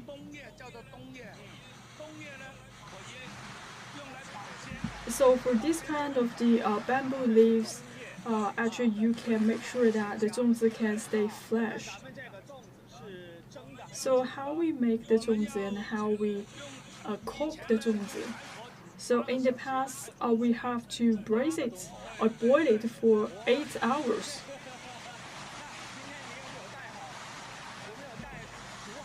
And also today we have brought some of the ready-made zongzi.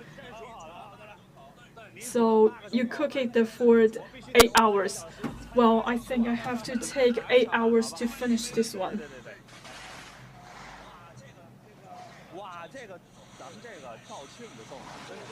Well, I can tell this one, you have a lot of ingredients inside of the zongzi.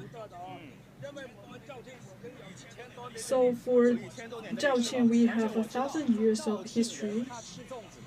And actually for Zhaoqing, the local people can eat the zongzi anytime you want, not just for the Dragon Boat Festival. It will be very delicious, and actually you can smell the fragrance and the scent of the zongzi.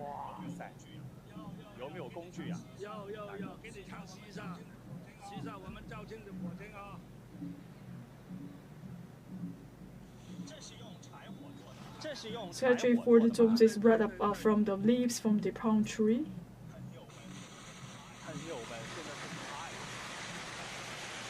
It smells quite good.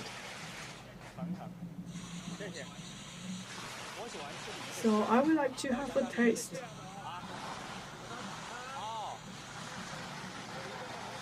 So first open up the zongzi, and also now you could see all of the ingredients and the fillings. And also you can tell for the green bean paste that have already melted inside of the zongzi. And also it tastes quite good for the ingredients of the stuffing. And I'm putting a lot of different ingredients inside of the zongzi. We have marinated the meat, and also we have do a lot of the seasonings. So this is the special zongzi that has been made from Zhaoqing, which has enjoys over thousands of years of history. So our hometown is located in the beautiful city of Zhaoqing. We have very beautiful scenery. We welcome all the viewers to pay a visit to Zhaoqing to have a sightseeing and also to enjoy the delicacies in Zhaoqing. Yes, indeed, this is very delicious once again. Happy Dragon Boat Festival. Now, I would like to give you another round of rewards, and make sure you tap into our CCTV app, and also you click the lucky wheel to see whether you can claim the reward. Now we'll move to another city to check out the other traditions of Guangdong Province about the Dragon Boat Festival.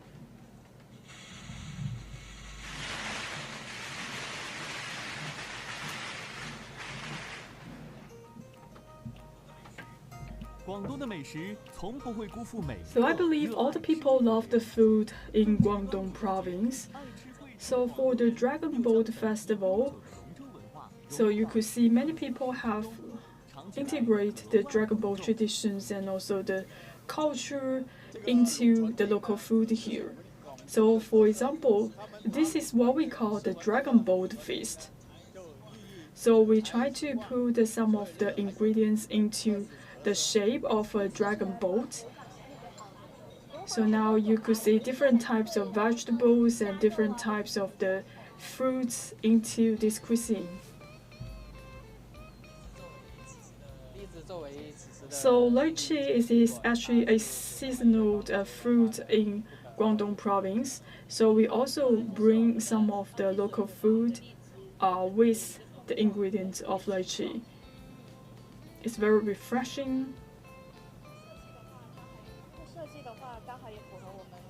And also the design, I think it is quite creative, just like the Dragon Boat race. And the Dragon Boat Festival is coming, and the team are also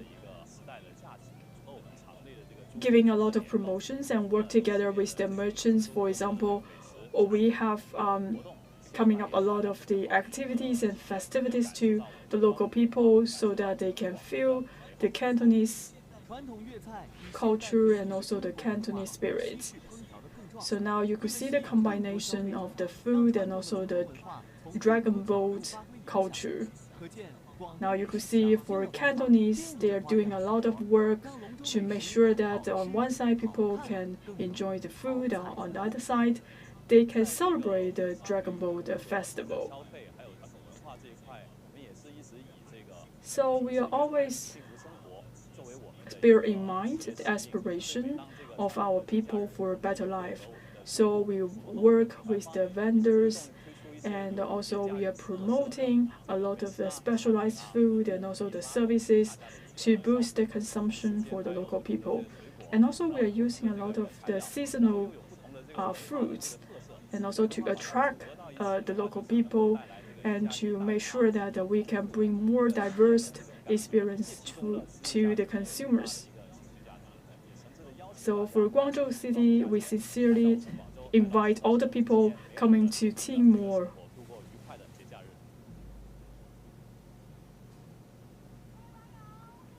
Dear viewers, welcome back. So right now I'm still in Shenzhen Nan'ao. So right now I'm coming back, and just now we're talking about the food in Guangzhou and also all the entertainments in Guangzhou. Now I would like to talk about some of the activities in Shenzhen. Here in this place, actually we also have a market, what we call the Intangible Cultural Heritage Market of Shenzhen. In this place, we have like 28 vendors, and also they will show you the intangible heritage items to the audience. So in Shenzhen, actually we also have like specialized zongzi. So today we are coming here, we can actually enjoy the zongzi that has been made from the sea wuqi. So when I come here, I already can feel the fragrance of the zongzi. So welcome to our store. And this is the place we are demonstrating a lot of intangible cultural heritage. Here, I would like to show you how we made these zongzi that has been made from the sea urchin zongzi. I'm also the inheritor for the sea urchin zongzi. So just take a look on how we make this sea urchin. I have tasted different types of the zongzi. Can you tell us more about this kind of zongzi? So first of all, for the sea urchin, so this is the raw materials, the ingredients, and we just get the sea urchin fresh from the sea. And also for the leaves, it's quite different. So basically people using some of the bamboo leaves, But for the leaves, actually, we are actually coming from, we are getting all of these leaves from the mountains this morning. So just take a look at my outfit, and it feels like very similar to the leaves. So fresh is the most important element of the 粽子 here. And also let's take a look at the stuffings. Just take a look at this one. It has different ingredients. For example, we have the onions, and also we have like peanuts. Just take a closer look at the stuffings of this sea urchin 粽子. And also we have shrimps, and the radish, and the peanuts, etc.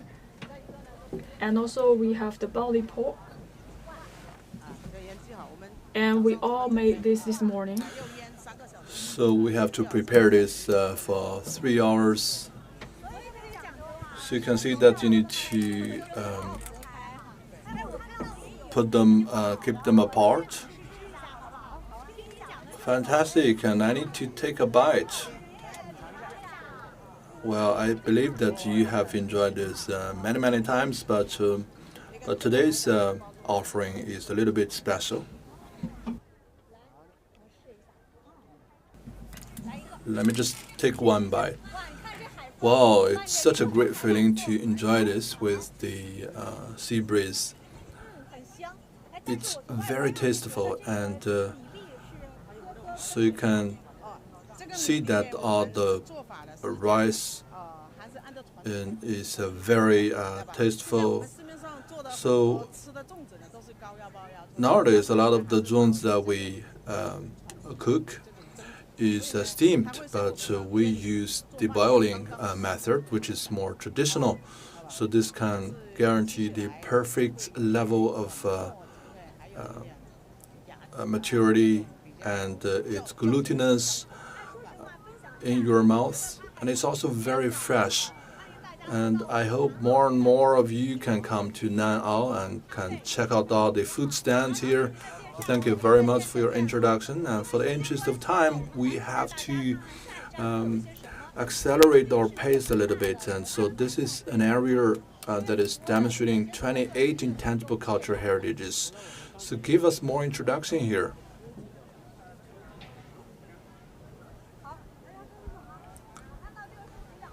So on both sides of the street, you can see a lot of friends, a lot of parents taking their kids.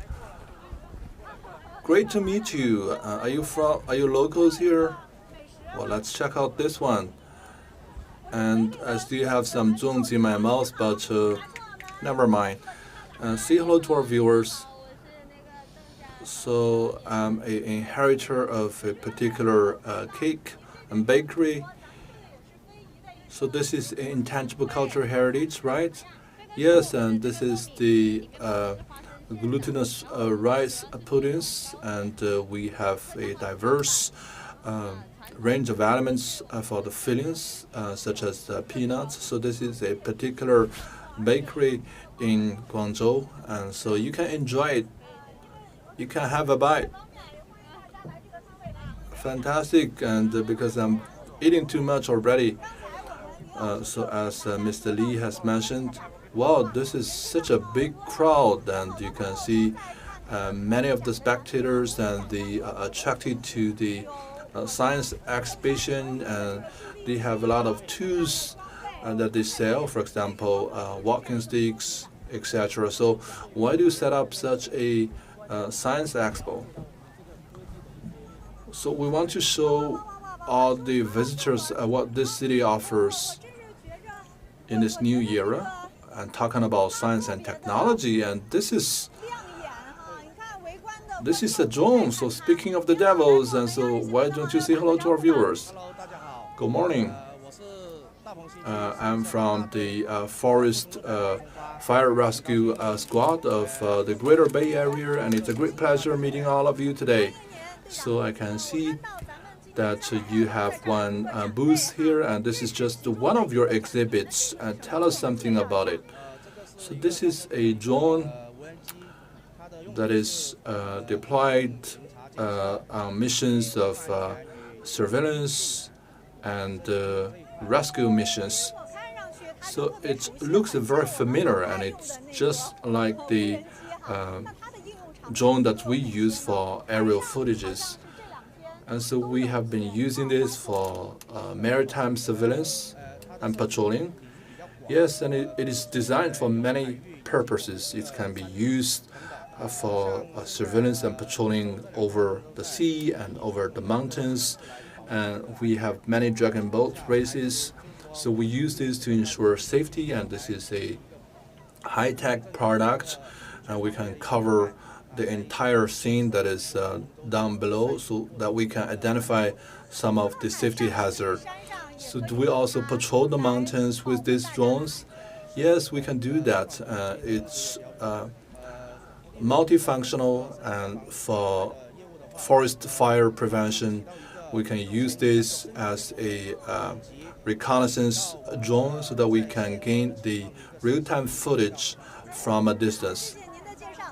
So thank you very much. And after his introduction, you can feel that Guangzhou is truly dedicated to safety. And so when you are traveling in Guangzhou, you can be guaranteed with a high level of safety and security because they're using a lot of modern technology to ensure safety. So Mr. Li, as a spokesperson from Nan'ao of Shenzhen today, and do you like to express some final messages? So we are facing the sea, and we have a mountain on our behind us. So I hope all of you can come to Nan'ao for this wonderful Dragon Boat Festival. All right, thank you very much. And now, shall we give floor to this drone, and let's see how it looks when it takes off. All right.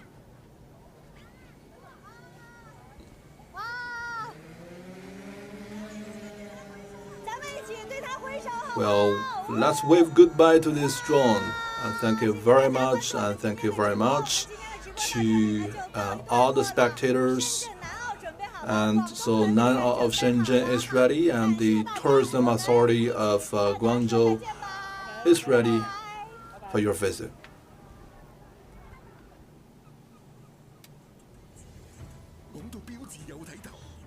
So we need to now move to Jieyang to show you more about the dragon boats and to see how they decorate their boat and how the racers go neck and neck on the river. And so we have to now move on to a new place. And talking about dragon boats, we have to bring you to Jieyang. And this is the Deqiao Township. This is a place that has gained its reputation with dragon boats. 16 dragon boats have gathered here in Deqiao, and they are showcasing a tradition that is celebrated for millennia. I will take you close to this cultural experience and show you more about the charm of this town. Good morning. My name is Chen Hongjia. I'm a villager from Deqiao. So how do you feel when you see so many players in front of you? Well, it's such a great feeling because we have been working at different places, but this is the moment of reunion throughout the year. Through this dragon boat activity, we can truly reinforce our bond.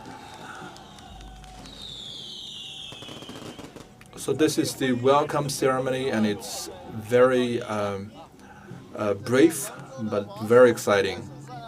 So you can see that now we are welcoming those players on board. And so I can see that you are a little bit exhausted. Yes, because I have been rowing here for like 20 kilometers. I have been here since 6 o'clock in the morning. So do you feel anything else? Well, I feel exhausted, but I also feel very happy, and because I'm getting together again with my friends, and we feel just like one family.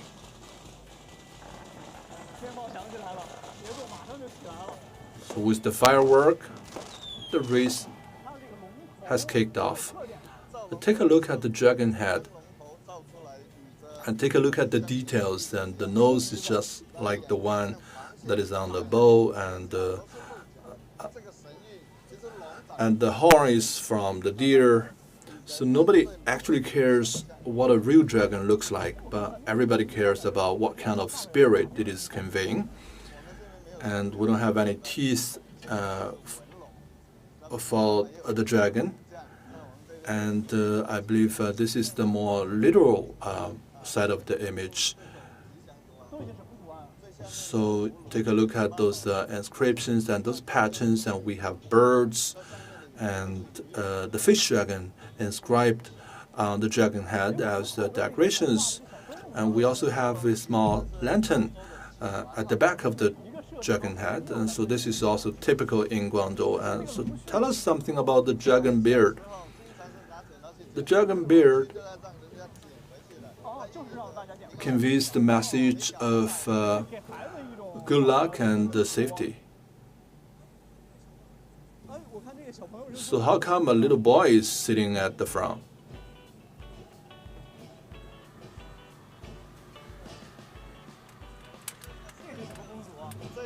So this is a very traditional local costume, and the little boy is sitting at the front because we believe that this will bring about good luck to the boat and to the team. So we want to pass this tradition to the future generation. We want to carry on this tradition for generations to come. And as long as you can swim, you are qualified to sit at the front of the dragon boat. And is there any social participation? Yes, we work together with schools and with different clubs and associations, and we have trainings conducted on the swimming pool, so that the little ones, they can pick up the skill. So this year's festival is truly a lovely one, and so to see this up close is truly a fantastic experience. No matter it is the Yinga dance or the dragon boat race, you can see from the locals the spirit of bravery, the spirit of dedication. Here, the tradition is imprinted in their DNA, and I hope that you can pay a visit to Jieyang and you can feel the spirit of dragon of the Chinese culture. So we do not row the boat for a race to win. We row to reinforce our bond as friends and relatives. And so we have to shout out loud, and as long as we are rowing the boat, we are celebrating our common humanity as Chinese.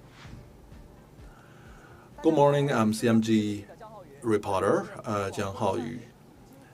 And so you can see behind me we have a silver dragon and a golden dragon, and they are from Shanwei. And they represent a culture that is celebrated for millennia. And I have to bring out my guest, Mr. Chen, so who is the designer of these two boats. Good morning. My name is Chen Bijiang. I'm the head of the Dragon Boat Cultural Association. So these two boats, they won great performance in the past decade. Yes, in 2009 and 2019, they were the champions, and they have traveled to many different places in this province, and everybody is looking forward to their great performance maybe this year. And now, without further ado, let's get into the rehearsing scene of these two boats.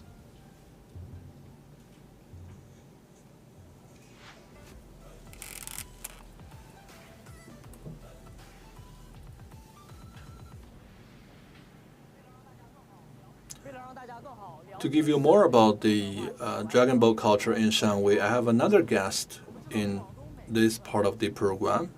I know that in Guangzhou, many different localities, they have their own unique dragon boat culture. What is so special about Shanwei? So in Shanwei, So we have been braving the rapids, and we have been evolving with our design of the boat.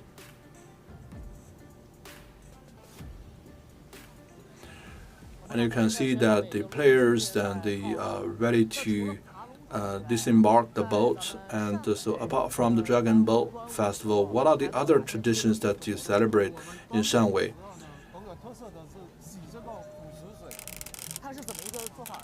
So we would dip these plants with water. So normally we put this in the water, and between 11 and 1 o'clock, and we take them out. And also this is also used to decorate our doorways. So this is one of the key activities in the Guangdong Province and also the Greater Bay areas, and also we have people coming from different, from Taiwan. So I have been here for 9 years. It is not my first time here, and also for this gentleman, he has been here for 6 years. So have you ever seen this like Dragon Boat racing in Chinese mainland? Actually, I used to do the Dragon Boat race in Taiwan, and also I do it in Chinese mainland. So how do you feel? What is the atmosphere? It is quite similar, and also we have like different teams like gather here. And also this lady, and she's the first time to come here to participate in the Dragon Boat race. So what is your expectation? And I can feel that the energy, and also I can feel it is a quite fierce competition here. So Mr. Huang, and where are these teams coming from? So for the teams, they are coming from different villages from the Shanwei. So we have a special team, and from and you could see for all of these teams, they have represent different zodiac. So actually, I would like to, on behalf of the viewers, to come onto the Dragon Boat, and also for the 2 tower compatriots, they also used to participate in the Dragon Boat race. So we are about to get on the boat. So my zodiac sign is horse. So I will take on the boat of the horse. And for this gentleman, actually, zodiac sign is cattle. So we will come to the different teams and take on the different boats.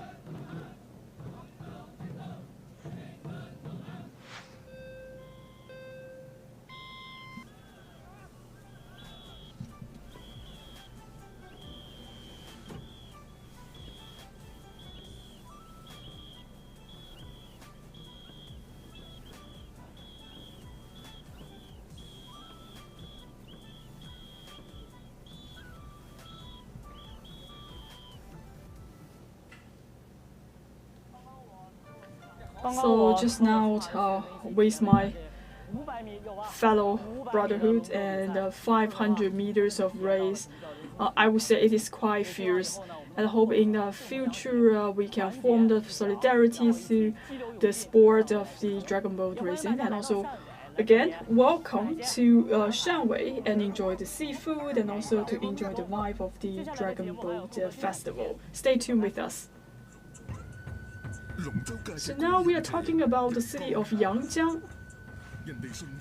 So for Yangjiang, they would like to race on the reverse curve. Very brave. And so I'm coming to the Yangjiang city of Guangdong Province, and today it is the Dragon Boat Festival. And each year at this time, you could see the spirit of Cantonese has been raised up. So before we go to the Dragon Boat race, and first of all, I would like to take you to check out some of the local delicacy. And this is also a delicacy considered as an intangible cultural heritage. So this is what we call the dragon boat 粽子. First of all, we will chew the salty egg yolk, the pork, the green bean paste, and also the glutinous rice. And this also represents and shows the meaning of solidarity. And this is how we make the 粽子. And now you could see we have a lot of the ingredients into this 粽子.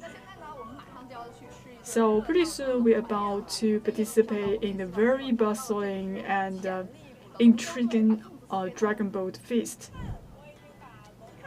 Now I have brought a number of the dragon boat 粽子, and now I'm coming to the dragon boat feast, and also I would like to give some of these 粽子to some of the players.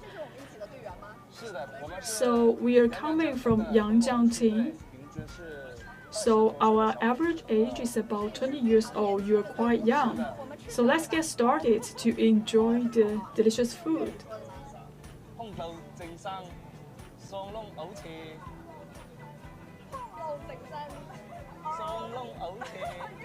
So this is the local dialect to talk about the spirit of the dragon boat and also the Cantonese Spirit. So wish all of you can gain success and be the winner of tomorrow's game.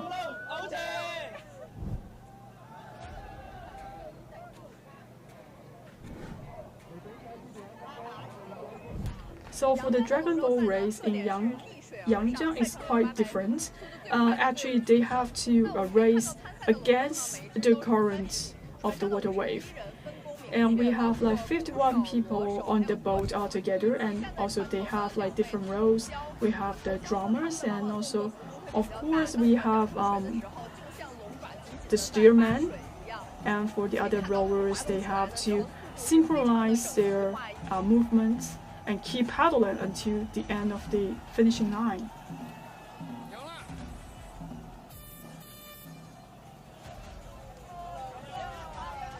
Congratulations, how do you feel?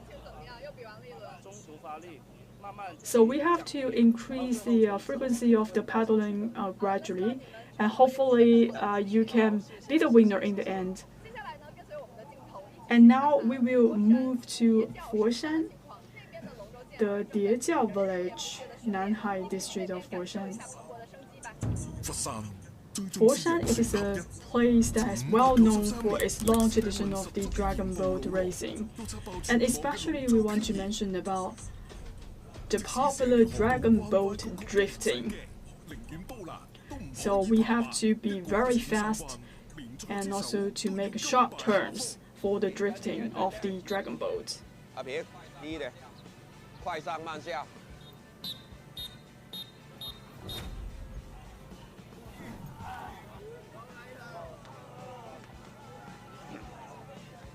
Raise our arms. Alright, let's get ready.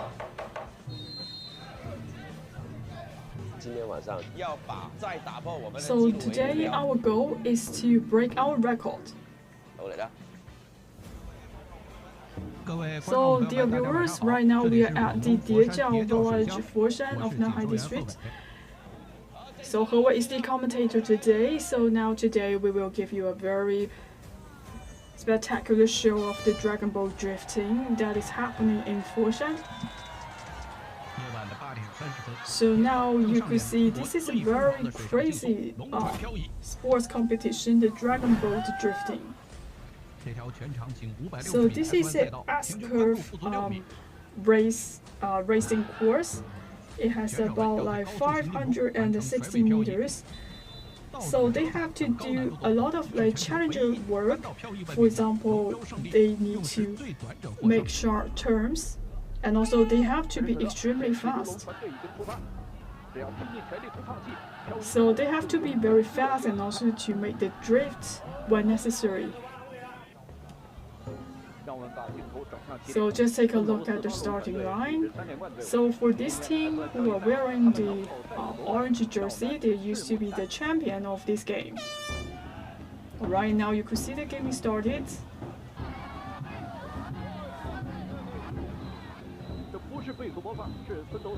So they're actually coming to the sprinting line.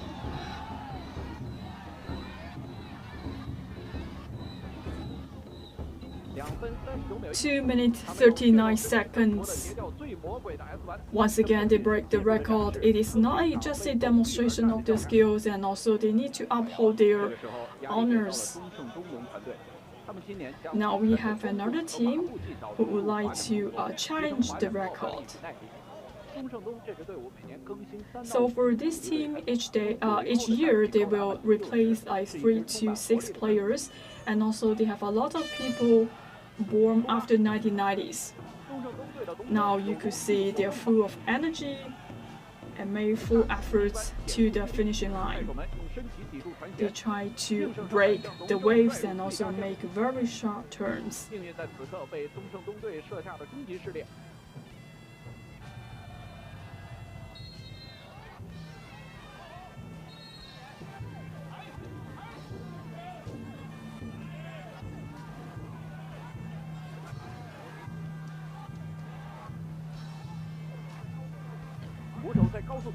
But now you could see for the drama falling into the water, but still, they still have very precise coordination. Even though they don't have the drama, but still they have an immense strength. And in the end, they also create a very nice performance. This is the best result throughout the game.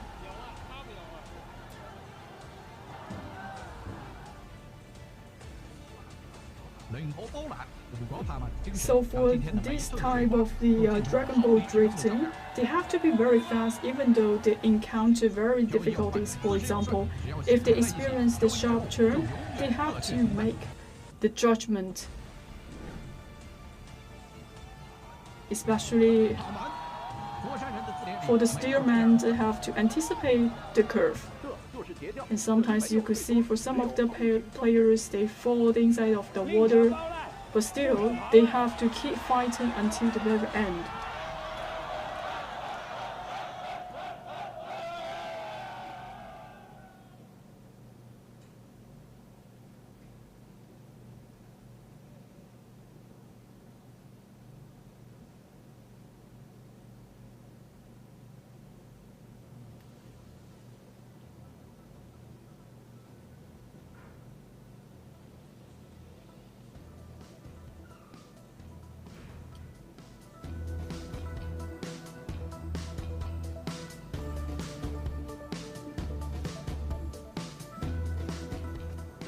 So welcome back. Stay tuned with CGTN. So right now we are coming back to the Guangzhou city. We are coming to a typical temple here. And in this place, we will have a Dragon Boat feast. Now you could see we have so many people coming here and join us for the Dragon Boat feast. And we have set up over 600 tables. So inside of the temple, how many tables we set up? So in general, we may have like 60 to 70 tables. And so where are these people coming from? So some of them live in the nearby villages, and also some of them they travel a long journey and come here to enjoy the Dragon Boat feast. And they try to connect their bones and close their ties. And also this is a special affection that has been passed down for generations. For this tradition has passed down from the Ming Dynasty. And so on the Dragon Boat Festival, so for the people, they will all come here for gathering. This is a traditional festival. And especially for people who are joining the Dragon Boat racing, they will come here, and also it shows the spirit of the solidarity. And after the game, and the players will come here and they will show care to each other. And now you can see we have hundreds of tables here. So how many people should do the cooking? Well, actually, we have a special catering service that companies to provide the catering services. to make sure that we can provide the best available feast to the people coming here to join the feast. So, any special for the feast? Just take a look. I will show you all the dishes. So now it's all set. Please take a look. So please take a seat and go ahead with your introduction. Nice to meet you. Nice to meet you.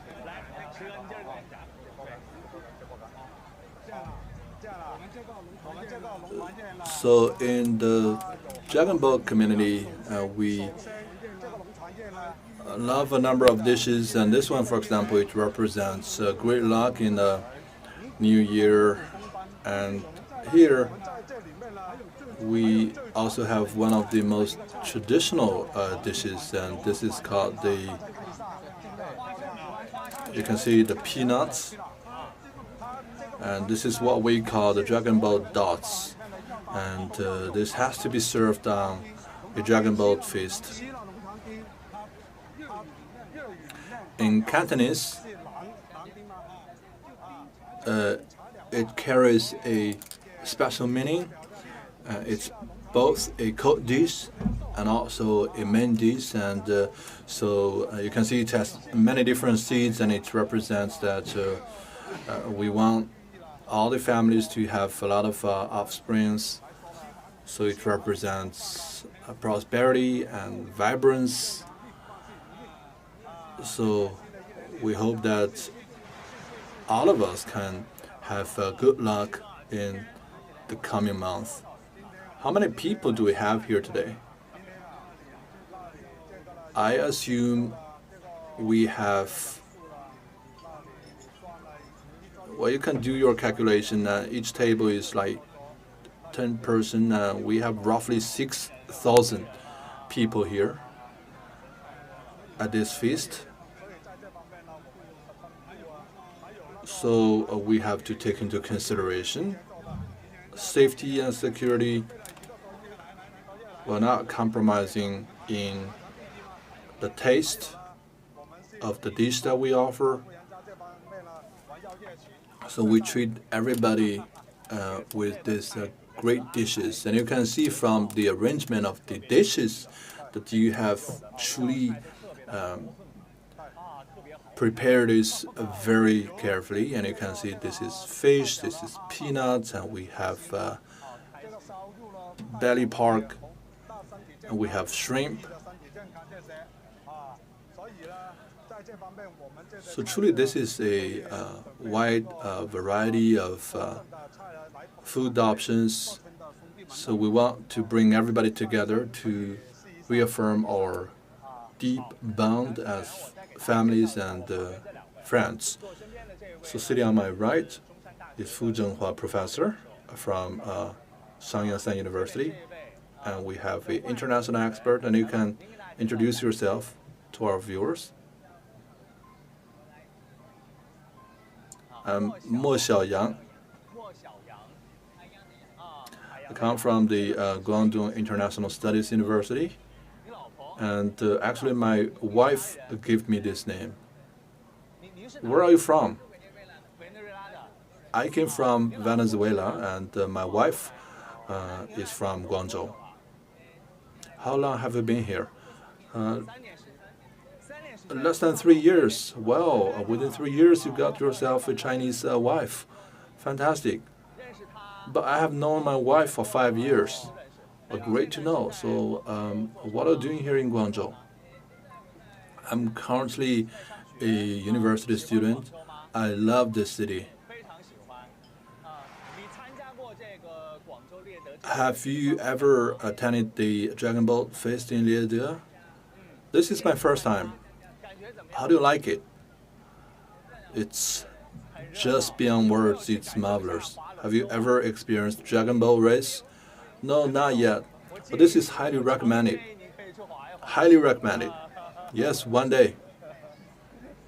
So, Professor Song, how long have you been living in Guangzhou? I have been here for more than 30 years. I came here in the 1990s, and I believe you have great knowledge about the local customs already. And the Dragon Boat Festival, and it's such a lovely scene. And this is my first time to be part of such a great feast. And so you have experienced this for many years. And can you share with us some of your observations? The Dragon Boat Festival is the traditional one in China, and it has been celebrated in China for 2 millennia. And Liede village, I think, sits at the epic center of this festival and this tradition, and it's a guardian of such fine tradition. So I believe this is the most vibrant celebration in the history of Liede village. So we have so many Dragon Boat teams, so many Dragon Boat races, and the fine traditions of the mainland is particularly celebrated in the southern part of the country. And we have so many rivers here in the southern part of the country. So the Dragon Boat is not just related to the geology in the south, and it's also related to their way of living. And throughout history, the fishermen, they couldn't go without boats and without the water. So this is a very holy object in their culture and in their belief system. So the Dragon Boat culture does not belong to Guangzhou, and now the culture is everywhere. It's popular among the youth. It's also traveling overseas. And so what is the reason driving the popularity of this culture? Well, I think there are a couple of reasons. Number one, UNESCO has been promoting the protection of intangible cultural heritage from the beginning of this century. Ever since then, we have been embracing the diversity of culture. We have been taking the initiative to protect and preserve our own culture and tradition. And the Dragon Boat Festival is one big part of it, and it has benefited from this global effort, and it has been recognized as the UNESCO Intangible Cultural Heritage. And number two, we have traveled a journey of 40 decades with our Reform and Opening Up initiative. We have significantly enhanced our national strength and the cultural power. And this is also playing a very good role in facilitating the spread of the Dragon Boat culture. And number three, there are some universal values demonstrated by the Dragon Boat Festival, for example, the pursuit of harmony. And on the Dragon Boat Festival, you can see the villagers interacting with one another, with their counterparts from other villages. And so this is demonstrating the spirit of collaboration, coordination, and friendship, and reunion, and teamwork. And it's also demonstrating the spirit of perseverance. And in a Dragon Boat race, you have to work very hard to win the game, to win the race. So these are the spirits that we cherish deeply and dearly, not just in China, but also across the whole world. For example, the culture of harmony is very much seen in this feast, and we invite relatives and friends and villagers from other villages to this feast. And so when we sit down, we talk about everything, and we socialize with each other. We reinforce this deep bond as one family. So,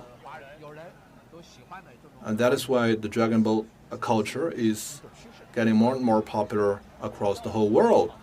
So why don't we take a bite and enjoy this great, delicious feast? And so, although this is your first time coming here, but why don't you start with this Dragon Boat peanuts? All right, this is delicious. And after tasting the peanut, you will only enjoy prosperity and progress going forward. And I wish the very best of the Liede village. So we have gone through a period of renovation in the village, but we didn't lose the most essential part of our tradition. And we have, quite on the contrary, added some modern elements to the village. So this is a perfect combination of the past and present, the tradition and the modern elements. So through the Dragon Boat Festival, we are celebrating the spirit of cohesion, solidarity, and collaboration. And you can see that we have not just locals and Chinese, and we also have international expats joining us on this special occasion. So we will translate this spirit into a momentum in our work and in our life, so that we will be able to harvest even greater life going forward. And I think now we can truly get down to this very good feast. And I want to thank all the viewers who have been watching in this morning. And here I would like to convey you my best wishes. I wish you peace and prosperity on this Dragon Boat Festival. All right, thank you very much for watching, and until next time, see you.